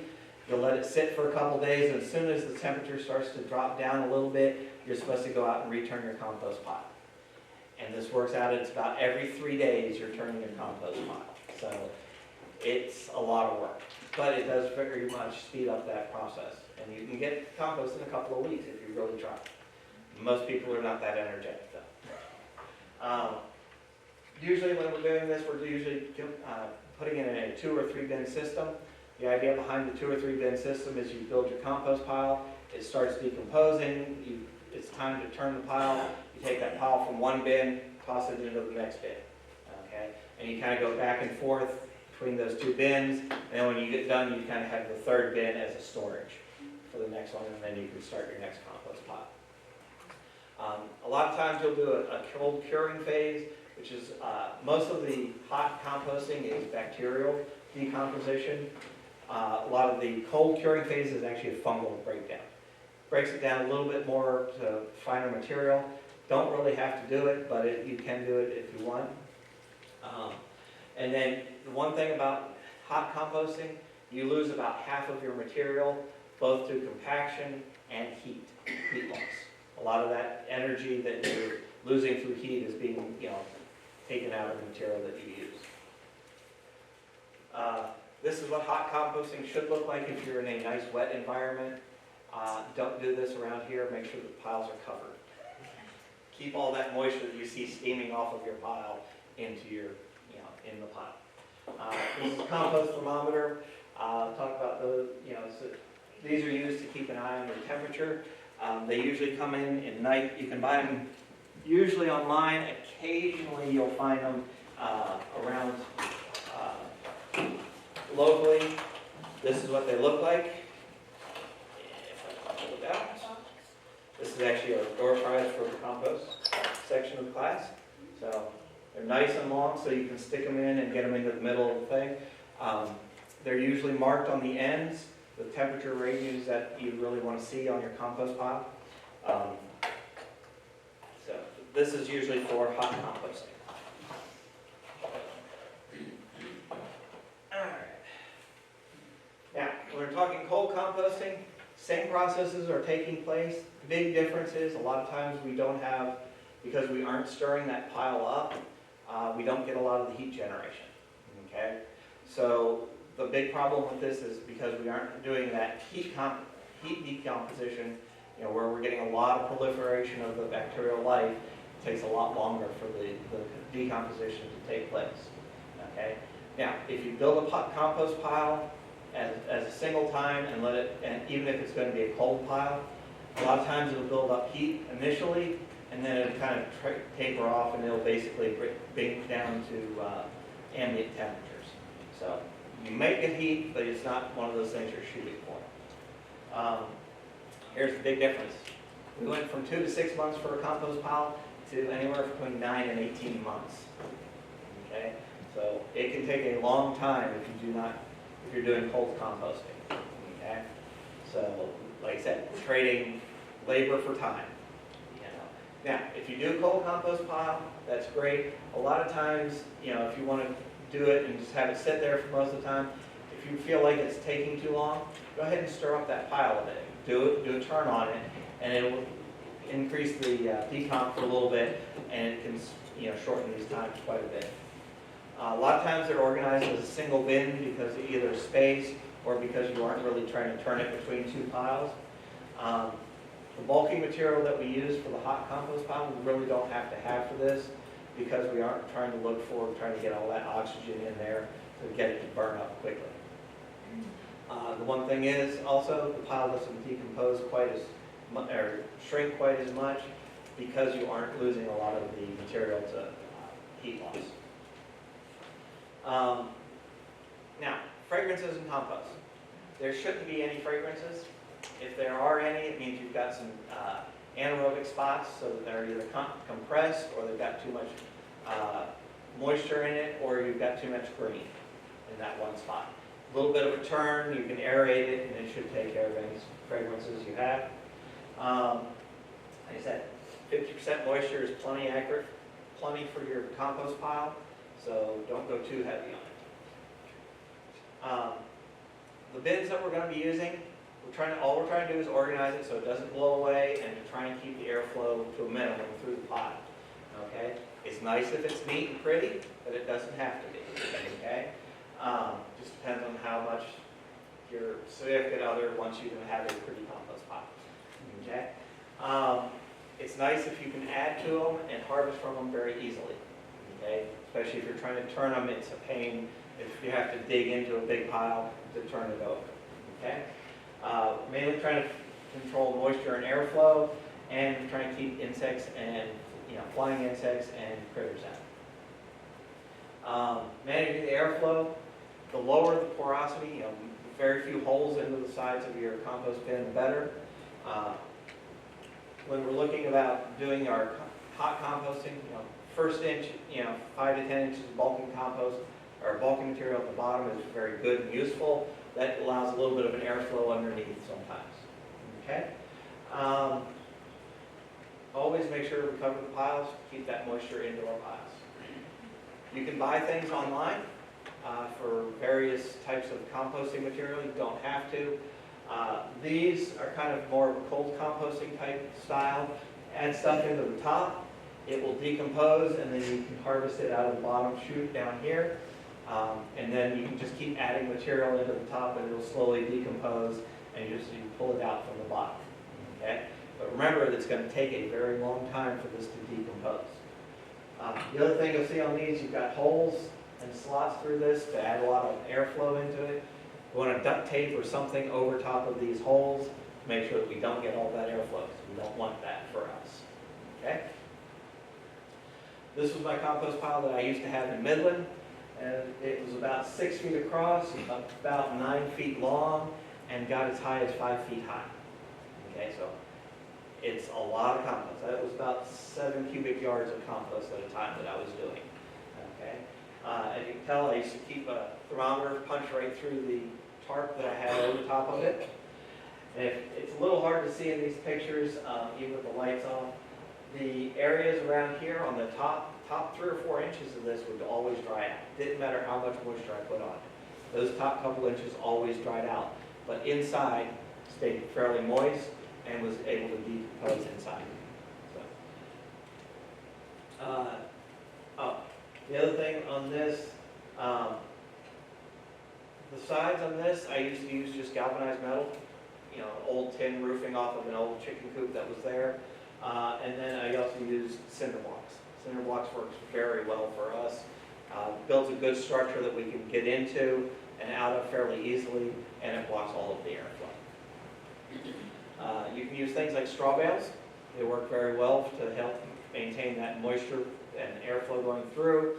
Understand though that the edges of the straw bales will slowly decompose if they're kept moist. So, you know, they will have to be replaced on a regular basis.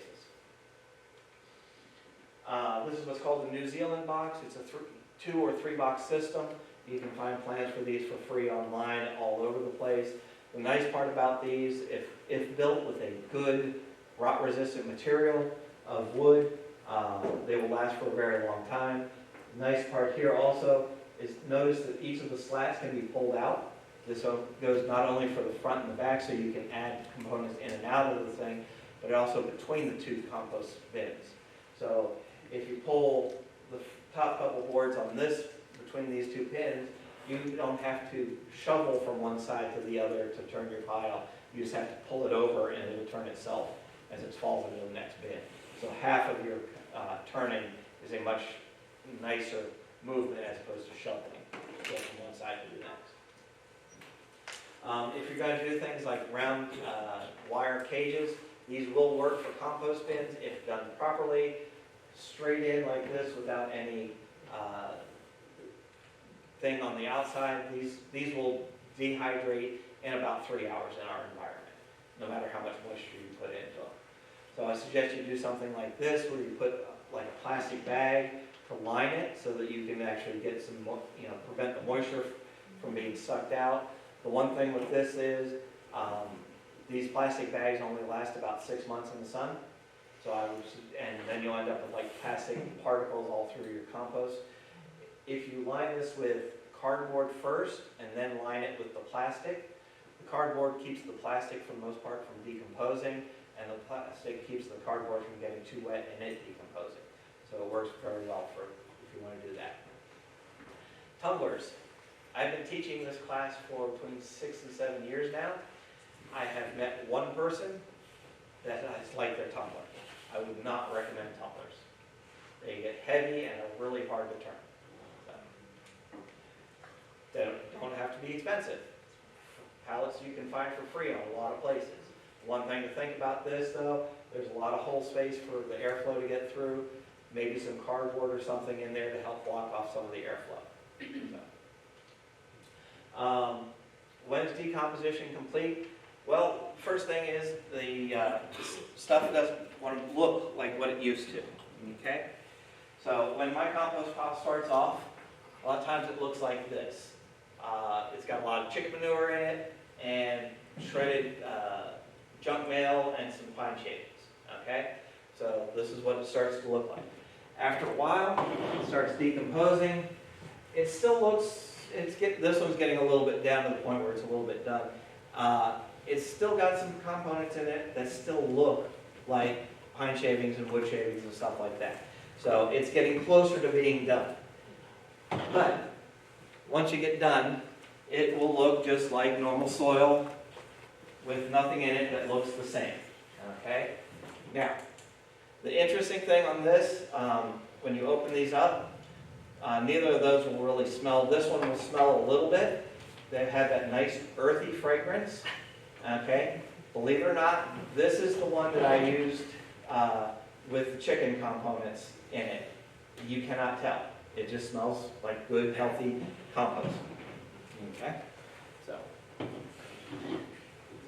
a lot of times when you're going to pull out your compost, you're going to want to screen it, especially if you've done a hot compost with that bulking material in there. Things like the milk crate work very well for pulling big chunks out of it. If you want to pull some of the smaller stuff out, run it through a 1/4-inch hardware screen. Okay, very easy to make one of these out of a couple of 2x4s and some screen. Okay, and that'll get smaller, finer particles coming out through your compost. When we're talking about soil amendments, what we're looking at doing is usually a top dress. Usually a couple inches of compost on top of the soil. It's really nice if you can actually turn that into the soil. Worms and stuff will come up and slowly pull in your compost down into the soil, but if you can go ahead and just till that in, it actually works a little bit quicker. It just depends on your garden though. If you've got some plants out there and you want to top dress with compost, you can do that as opposed to tilling it in. Other thing, you can do things like compost plugs, which a lot of times will be done for trees. You'll put a plug of compost into the ground out around the drip line of a tree to help fertilize it and let the roots grow into that compost. Compost tea is basically making tea with compost bags. Okay, so which we'll talk about in a second.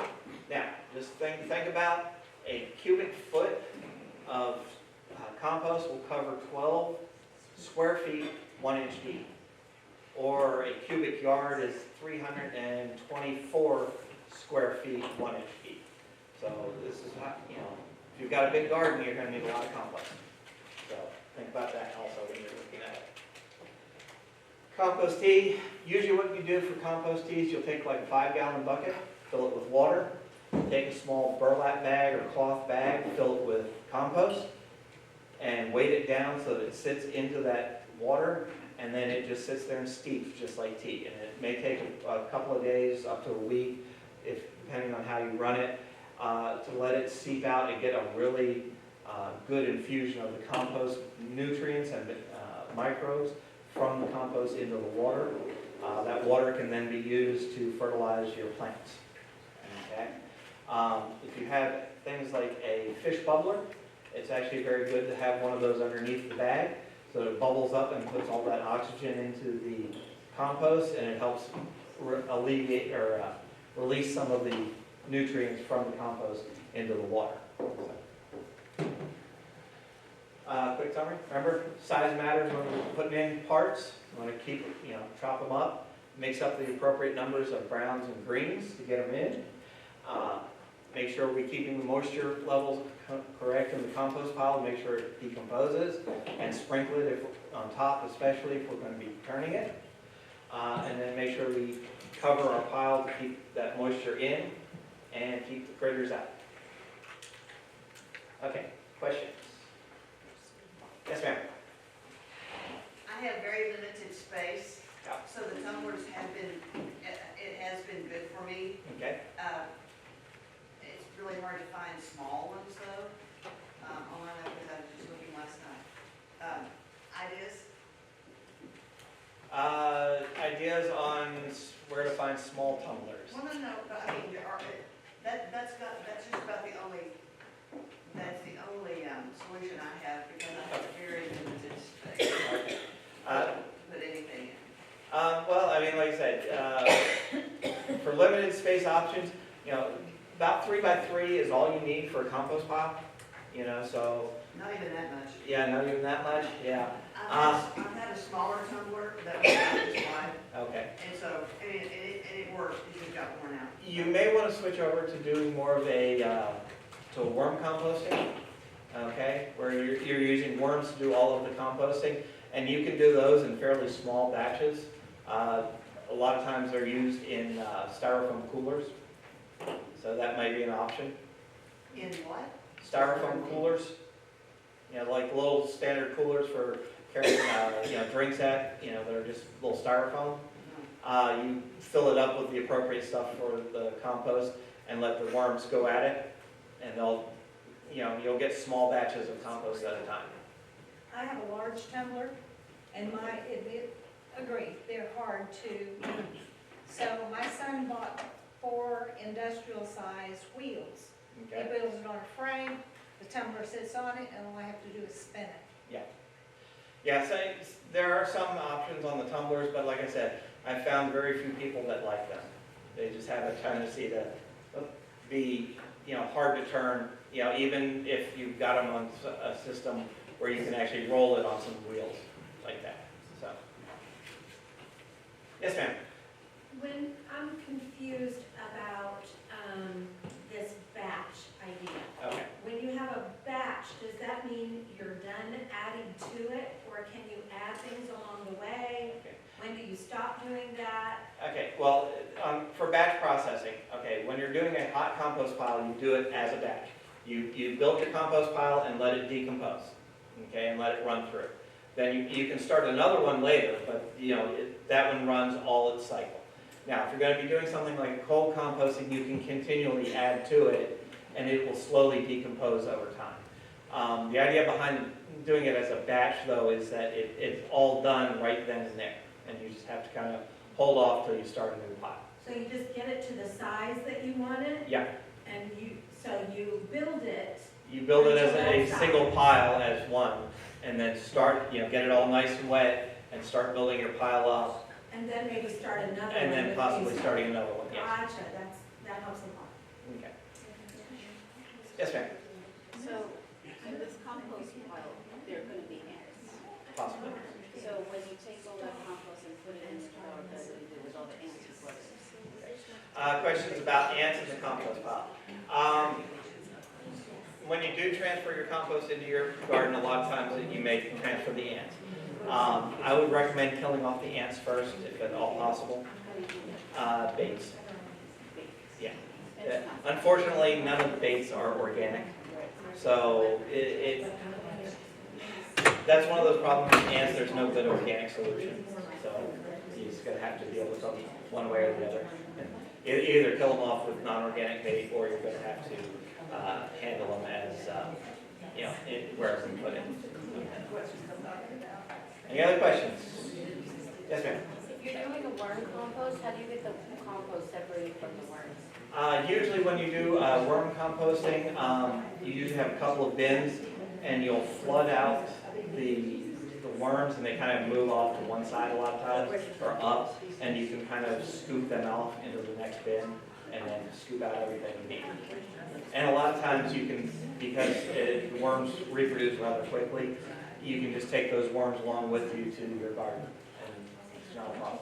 Where would you buy worms? Where can I buy worms? I can buy worms, I've bought worms at bait shops, because they're usually refrigerated but alive. So. And you want a certain type of worm? Usually you're going to want to do the red wigglers for the compost worms. Okay. All right. I'd love to talk about gardening because I have a lot of really, really good memories about gardening. First of all, I gardened with my grandmother. My dad was from Wisconsin, and his parents were from Germany. So they had great soil, they had great weather, they did things a lot different than they did in West Texas. And I lived with my grandmother about 45 miles up the road, and she gardened all the time. So between my two grandmothers, I learned so much about vegetable gardening, and then I'm going to talk especially for just a minute about my grandmother in Wisconsin. This is my first introduction to gardening. My grandmother and my dad is holding me, and I was probably about 4 months old because we would go to Wisconsin every summer, and so she had me out in the berry patch in the vegetable garden. So that was my very first memory of gardening. Now, I also, it's Memorial Day weekend, I have to give a shout out to the veterans. My parents were both military, so that's my dad. And then the next year when I went back to my grandmother's, she decided to introduce me to flowers. So there I am, working on or messing up her flowers. And then I learned how to inspect plants at a very young age, obviously. So there are a lot of benefits to gardening with kids.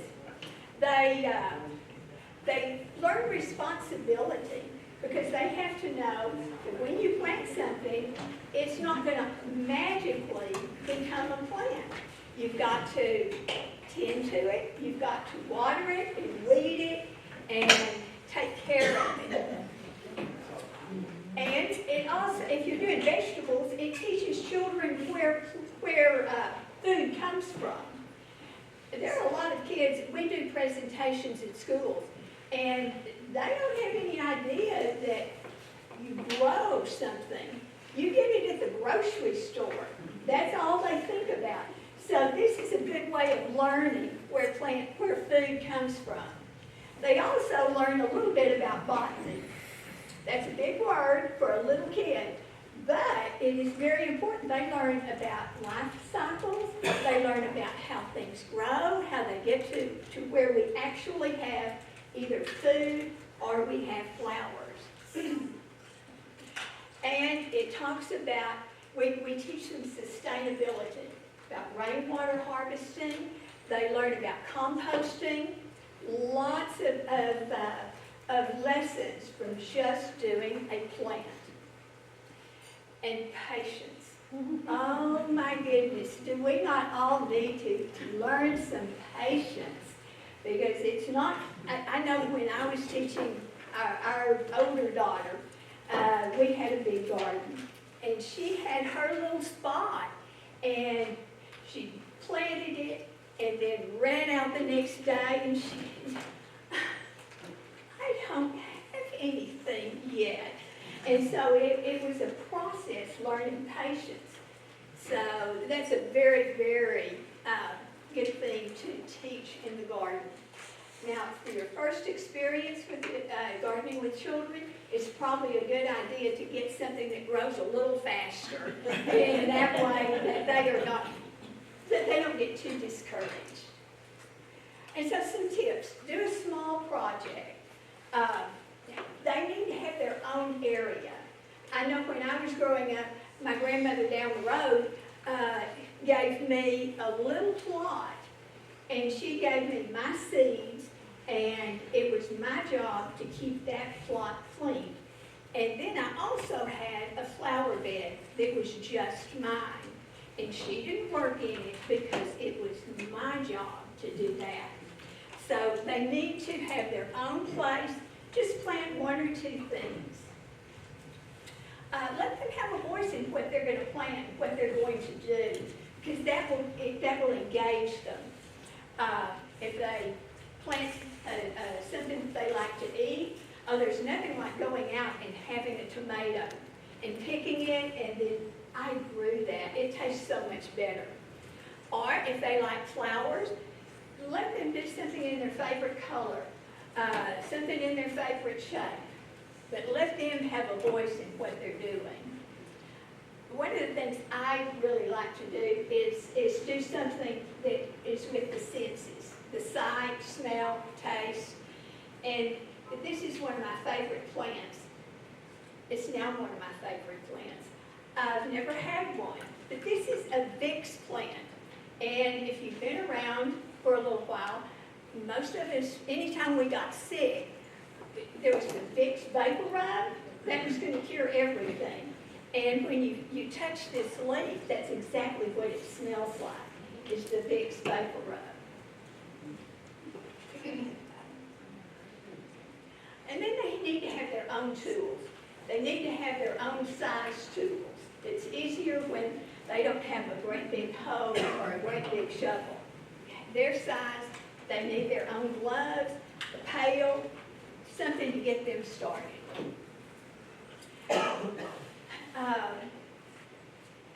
mentioned a while ago, if the child likes red, plant things that are red peppers, red flowers, something that will interest them, keep their interest alive. And then the edible plants like veggies or herbs, and even some flowers are edible. And plan ahead. Pollinator plants would be a wonderful way to bring in the insects, the butterflies, watching a caterpillar on a fennel. That is so much fun. And they would learn a lot about the environment through doing that. And then learn the way that the plants are used. If you have tomatoes, if you have squash, if you have onions, whatever you're doing in the kitchen, let them help. Let them see what you're doing with their plant, their produce. This was a really good idea, and we talked about it with one of my grandsons. He had a raised bed. He had never gardened before in his life, and we decided it would be fun for him to try that. And so it was a pizza garden. So there was a tomato plant, some onions, a basil, the things that we would put on a pizza, and as they were harvested, then he could see exactly where his pizza came from.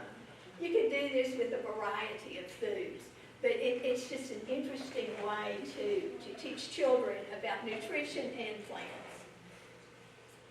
And then they can decorate their spaces. There's nothing like taking rocks and painting them and putting them in the garden, or a birdhouse. Now this is the one that's a little harder sometimes. You have to set the example.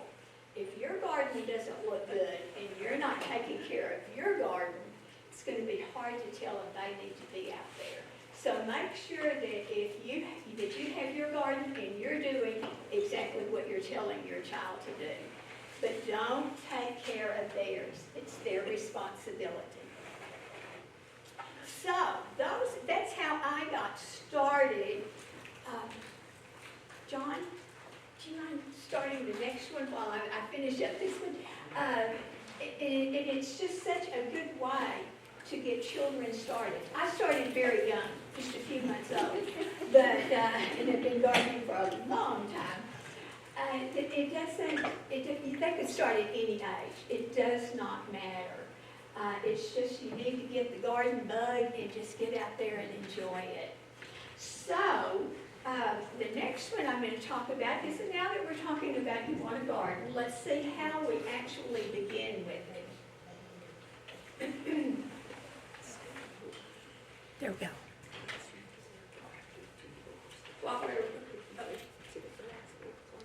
Okay, first you have to decide what you want to do. You're going to put something in the dirt outside. Do you want to do flowers? Do you want to do veggies? Do you want to do herbs? Do you want to do trees? Do you want to do shrubs? Kind of narrow it down. What do you want to plant? Because then that's going to determine where and how. And then you need to start with locations. I always say start small. This quote I've read several times. It's better to be thrilled by successful small beds than be frustrated by the time and money required for large beds. And that is so true.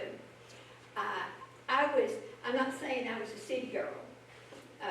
My town was 3,000 people, and I lived with my grandmother, and we gardened. But my husband lived more in the country, and they had a city lot that was their garden. I mean, what we would call a city lot. So it was huge. You know, we're out there with hoes and things, tilling and planting, weeding. They used a tractor in theirs. So it was a totally different concept. Well, we got married. We had a pretty good sized backyard. And he said, we're putting in a garden. I'm like, okay, yeah, let's do it. And all of a sudden I said, what size are we doing? He said, almost the whole backyard. And I went, that's a lot bigger than I'm used to. That's going to be a lot of work. And he said, no. He said, I've done it all my life. It's nothing. 360 garden is an awful lot to take care of. And he learned pretty quickly that if you don't have a tractor to take care of a big one like that, it's a lot of work. So start small and don't get discouraged. You can always add more plants when you start small. This is one that is in transition. This was just a blank yard. And you choose the location where you want to start your first beds. In this case, they put in a bed around the edge and just put in some plants. That's the beginning, but you can tell it's not totally finished. But it's starting small and then moving on later. Another thing is the size of beds. If you're doing a raised bed or something up against a wall or a fence, you don't want them any wider across than 3 to 4 feet. If they're wider than that, you can't reach the center of it. And we work in a couple of beds in the community. One of them has got to be at least 6 feet and another one 8. And they're both raised. And the thing about that is they're great, they look beautiful, they're full, they're wonderful, but you can't reach what's going on in the middle of the bed. And so we're climbing up into a raised bed to take care of what's going on in the middle. So always try to remember that you need to, you need to be able to reach the center of your bed, wherever it is.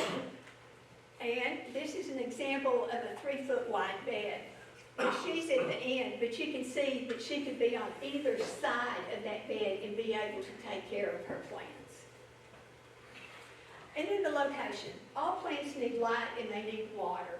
So do your plants that you like need sun? Do they need shade? Or do they need a combination? Part shade, part sun. Is there water close by? So be sure that when you're choosing locations for your beds that you take that into consideration. This is an example, it's a little harder to tell, but it's a part sun, part shade area. And so the plants that are on this side where it's a little shadier need to be shade-loving plants. The ones that are over on the end down there where there are no trees, those need to be the sun-loving plants. This is another one that is a garden. The trees are over, so you may have a bed and not be able to fill the whole bed with the same type plant. You need to put the shade ones over by the trees and the sun ones out away from them.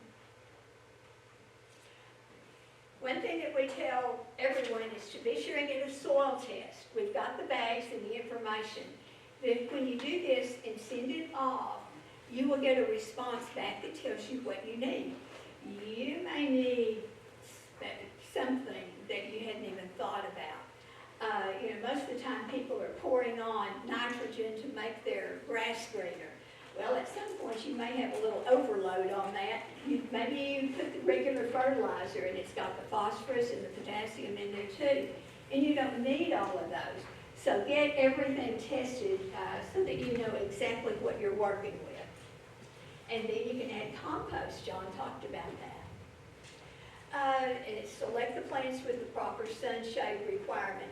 When you're buying them, be sure and look at the tag or look at the seed package and see what the recommendation is. Also, select plants for your hardiness zone.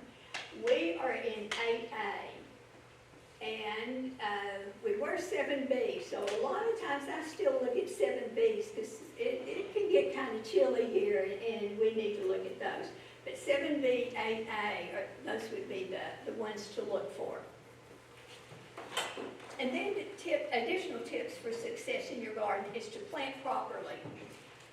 I'm sure every one of you has gone to the store and bought a 4-inch pot or larger, and then you've taken it home, taken it out of the little pot, and you're fixing to put it in the ground. And you look, and all you see are the roots going around and around, and they're all bunched up. Well, if you put that in the ground exactly like that, it's not going to be as successful as it should be. You need to take that and get those roots out. You may even have to cut into it to get those roots ready to go in the ground before you plant them. Water properly. That is, yeah, some plants don't want water on their leaves, others don't mind. So you need to know which way to water your plants. And weed, oh my goodness, this year I think I've had the best crop of henbit I have ever had. Oh my goodness, I cannot get rid of that.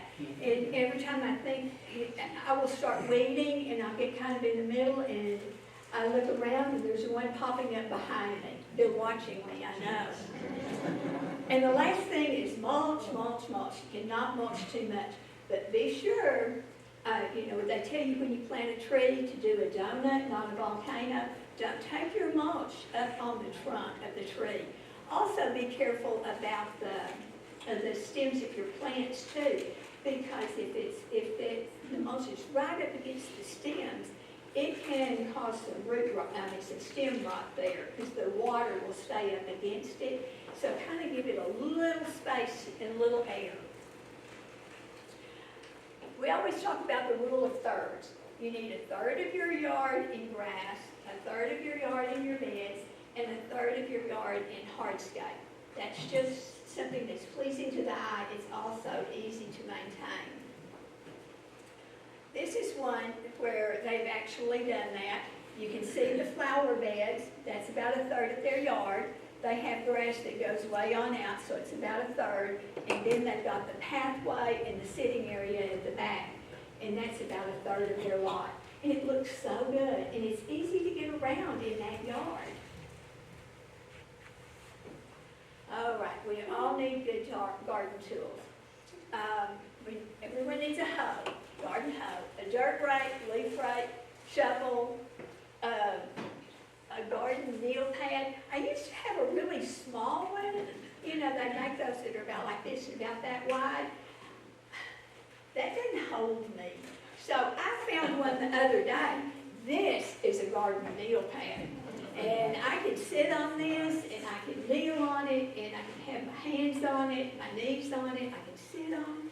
I just love my new garden meal pad. I will tell you, some of us, if we're real, as gardeners, when you have your wish list, like for your birthday or Christmas or whatever, you've got a lot of folks that'll have jewelry or clothes or something like that. And a lot of us have tools and tools and tools. Years ago, my husband, for Valentine's, no, it was Christmas, he gave me a rototiller for Christmas. And I know all my friends were going, oh my gosh, are you going to dig a hole and bury him in with that? Because that is awful. And I went, oh no, that's exactly what I wanted. This year I got a chainsaw, so I really did. I love it. Anyway, you need to have some good tools. You need a water hose. Our yard is almost 3/4 of an acre. And and nothing against them, but the big plastic hoses, the rubber hoses, those things are heavy when you're hauling them for like 200 feet. So I really, really like the lighter weight hoses. They're just easier to manage. And one thing, some of my tips are from I've learned the hard way. You need to disconnect your hose from your faucet every week or two, because the kind of metal that's used on the connections now, it will weld that hose to your faucet. I had to have 3 replaced 2 years ago, so I mean, that if you don't want to have them come in and replace your faucet, because they can cut it off, but then your hose is ruined and you can't put another hose on there. So be sure to try and do that. Hand tools, you can never have too many hand tools. And a tool caddy to keep up with them, a wheelbarrow, and garden gloves. So, it's just so nice to be able to just start digging in and see what you can find. And there's a tool for everything. So, it's just, it's a little dirty. I had it out yesterday. So anyway, you just need lots of tools. Now, can we still garden as we get older? I'm old, I really am, and I can still garden. There are a lot of benefits to doing that. I mean, it's enjoyable, it's great exercise. It helps with our mobility, our flexibility, our motor skills, and it improves our strength. It reduces stress levels. We have interest in nature. We're always learning something. Doesn't matter how long we've been gardening. And it improves our well-being. Now, there are a few considerations as we get older. Our skin's not the same as it was. And I keep telling myself, I'm not 25. If I don't tell myself that, my kids and my grandkids will. And they'll say, Randy, you need to put your hat on. You need to put your sunscreen on. You need to make sure you're wearing gloves. You need to. But sometimes we really need to be reminded that we need to take care of our skin. We get more bruises. That one came yesterday when I was doing my tools. And sunburn. Also protect against dehydration or heat exhaustion.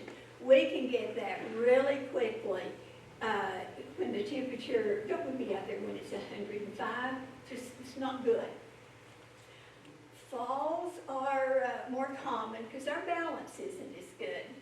And so make sure that when you're working in the yard or designing your beds, that you've got a walkway that's not going to be impeded by something. Now, some of the adjustments, tools can be modified for easier use. I didn't bring all my tools, but I've used things like this all my life. Nice, huh? Yeah.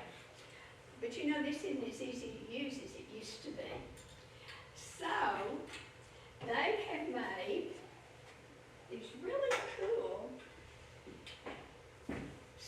handles like this on shovels and forks. A lot of the tools you can buy like that. And this is so much easier to hold on to and do my work. Also, it's not as long as that, so I can carry this a lot easier. So this is one adaptation that's very good. Also, they have raised bed tools. They have this rake. This is wonderful. I use it for raised beds, but I have shrubs. And when I sit down on my needler, I don't want to have to use something that looks like this to get the leaves out from around my shrubs. This is perfect. Just great way to be able to clean out around your beds. And it's stiff, so it does a good job. And then if you build raised beds, that avoids some bending and stooping. Now, some of the raised beds are taller, where you can actually take a chair and sit and work in them. Others are shorter, and you can sit on the edge. So whatever works the best for you is what you need to do. You can also plant in pots or containers. I always do tomatoes, and I had them out in my garden at the back. And a few years ago, maybe more than a few years ago now, I started planting my tomatoes and peppers in big pots on my back porch. I could start them a little earlier, and if it got cold, I could bring those pots in. And then when it warmed up, I could put them back outside. And that way I had tomatoes a little bit earlier in the year. But also, I don't have to worry about walking 175 feet to go pick a tomato. I can walk out the back door, pick a tomato, and then we can have that for supper. So I have gone to a lot of pots and containers for my plants. This is an example of some of the raised beds. This is for vegetables, but you can use it for any kind of plant. These are cinder blocks, and we have constructed some cinder block beds that are 2 cinder blocks high and then a cap on that. And that is good for sitting. This one, they have planted actually in the holes in the cinder block.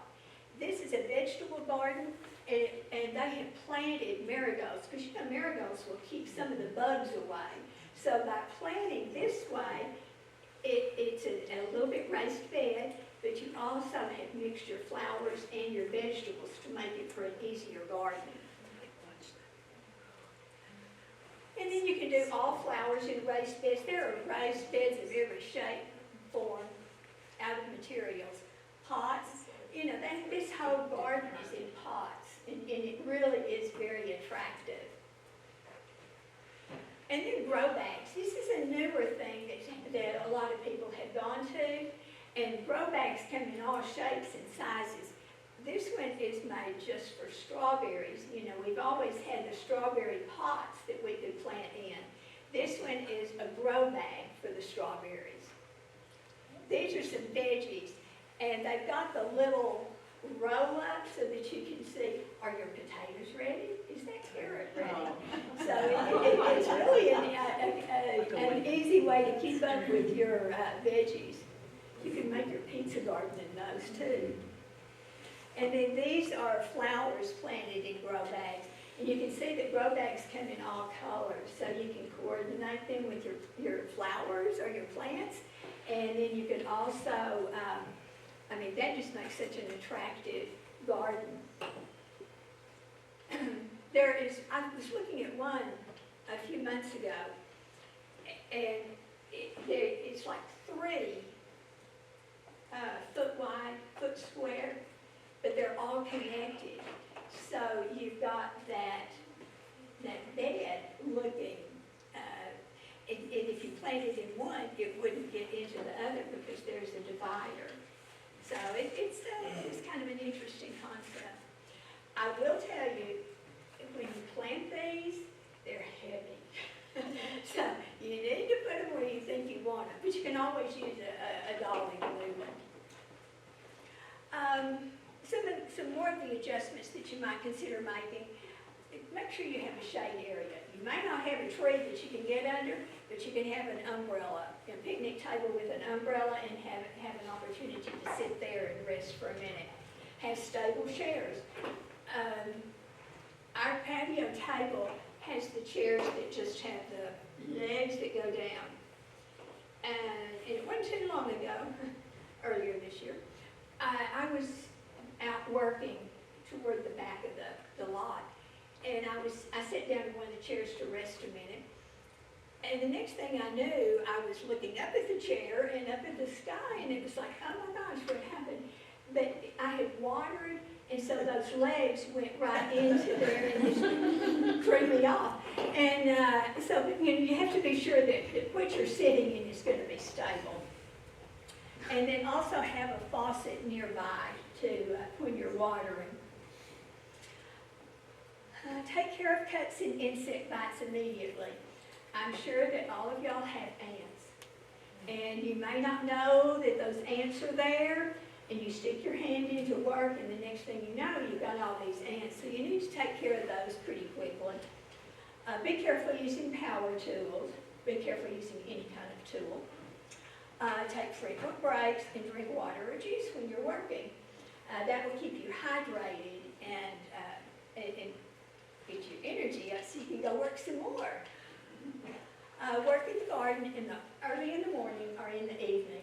Don't work in the middle of the afternoon if at all possible, because the sun is just beating down on you, and it doesn't matter. I have on a hat, but the first thing I know is this is still hot, and I'm sweaty, and it's just no fun but there in the middle of the afternoon.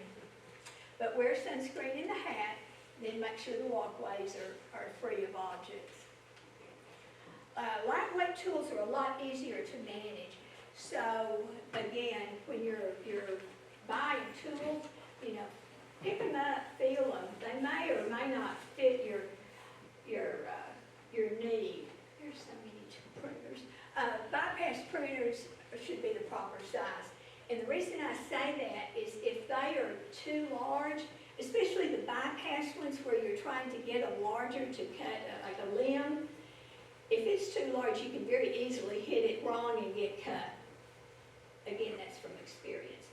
So be sure that you have the right size pruners and that you know how to operate them. The rake, shovels, hoes in the proper size, you know, I showed you how you can downsize on some of those to make the job a lot easier. Oh, the kneeler and the stool. This is my favorite. I think I said that about everything, don't I? Yeah. I get excited about tools, objects. This is so handy because it folds up. So if you are working, you've got your seat and you can work like that. Or you can flip it and you can be on your knees. And the good thing about these, you've got something you can push on to stand up, and you're not just kind of wallowing around on the ground trying to figure out how to get up. So these are great, absolutely great. When you have it this way, they also make little tool pouches you can put on the sides, and you can put your tools in there, get up, and then you don't have to reach down to pick your pruners or your hand tools up. The lightweight hose, the garden tote, a wagon. You know, sometimes a wagon is a lot easier than a wheelbarrow. I'm not good with the wheelbarrow anymore. And I got a wheelbarrow for a gift too. Because we had one that had the one wheel in the front, right? And those are easy to tip over. Well, my husband got me one with 2 wheels. And those are so sturdy. They are wonderful. So if you want to continue using a wheelbarrow, look for one that has more stability than the one wheel. And then garden gloves. This is also handy for hauling around plants or tools, whatever you want to. I have a neighbor who had several of these, and she has drilled them. They had gotten kind of dirty, and she wasn't using them anymore. So she drilled holes in them, and she has planted in them. And so she has a line of those up by the fence with plants in them. Kind of cool looking. What is that called? Easy Go. Easy Go. Yeah, and it's made by Keter, K-E-T-E-R, or that one is. I'm sure there are a lot of other brands. I have not found them in the stores in the last year or so, so I wish I'd bought 2 or 3 when I did. Another thing, and I got this for Christmas this last year. This is really cool. Doesn't take up much space at all. I have to have somebody come do it. I can't get it open. I mean, I can, but my fingers are hurting this morning. Okay, got it. No. I'm a hazard to myself most of the time. This is really, I keep putting this in my car. You did? I have to have a friend who can open it for me. All right. Anyway, when you open it up, it's a stool. It's a collapsible stool. And so then you just sit on it, do your work, and then it folds right back up and goes together. So it's really a unique thing. Can you tell gardeners like images? Yes.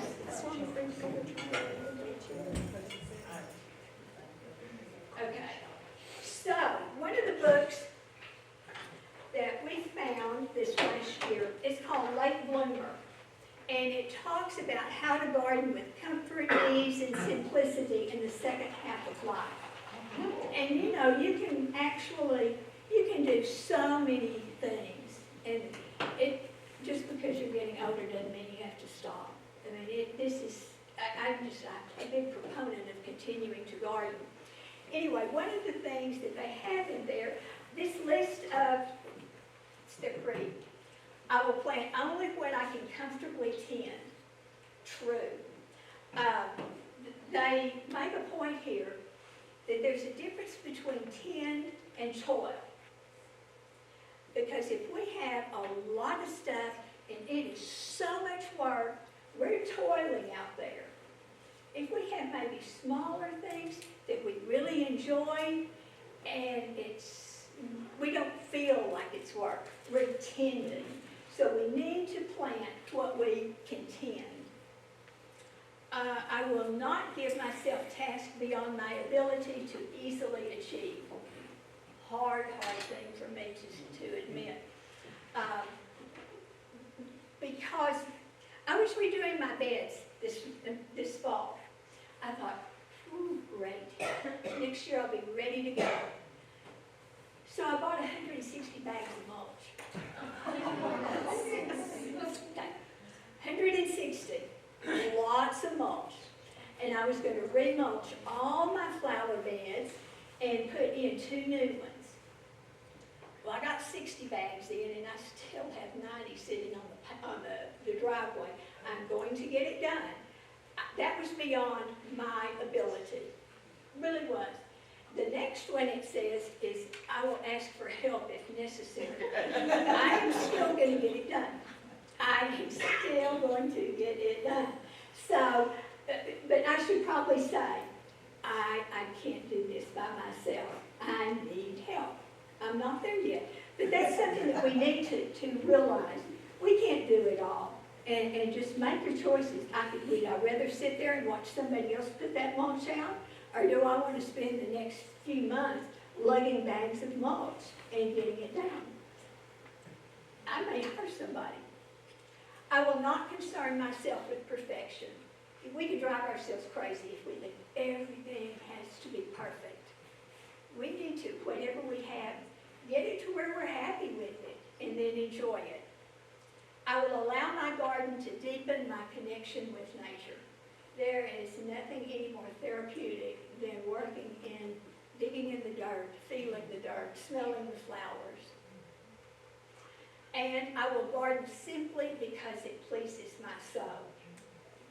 And so these are the things that they are highly touted as the important things gardening in the second half of life. So now you see that you can take these garden concepts and the plants, and you can do it with children, you can do it during your young to middle adult years, and you can do them in your later adult years too. It's just a continuum. Just be happy doing it.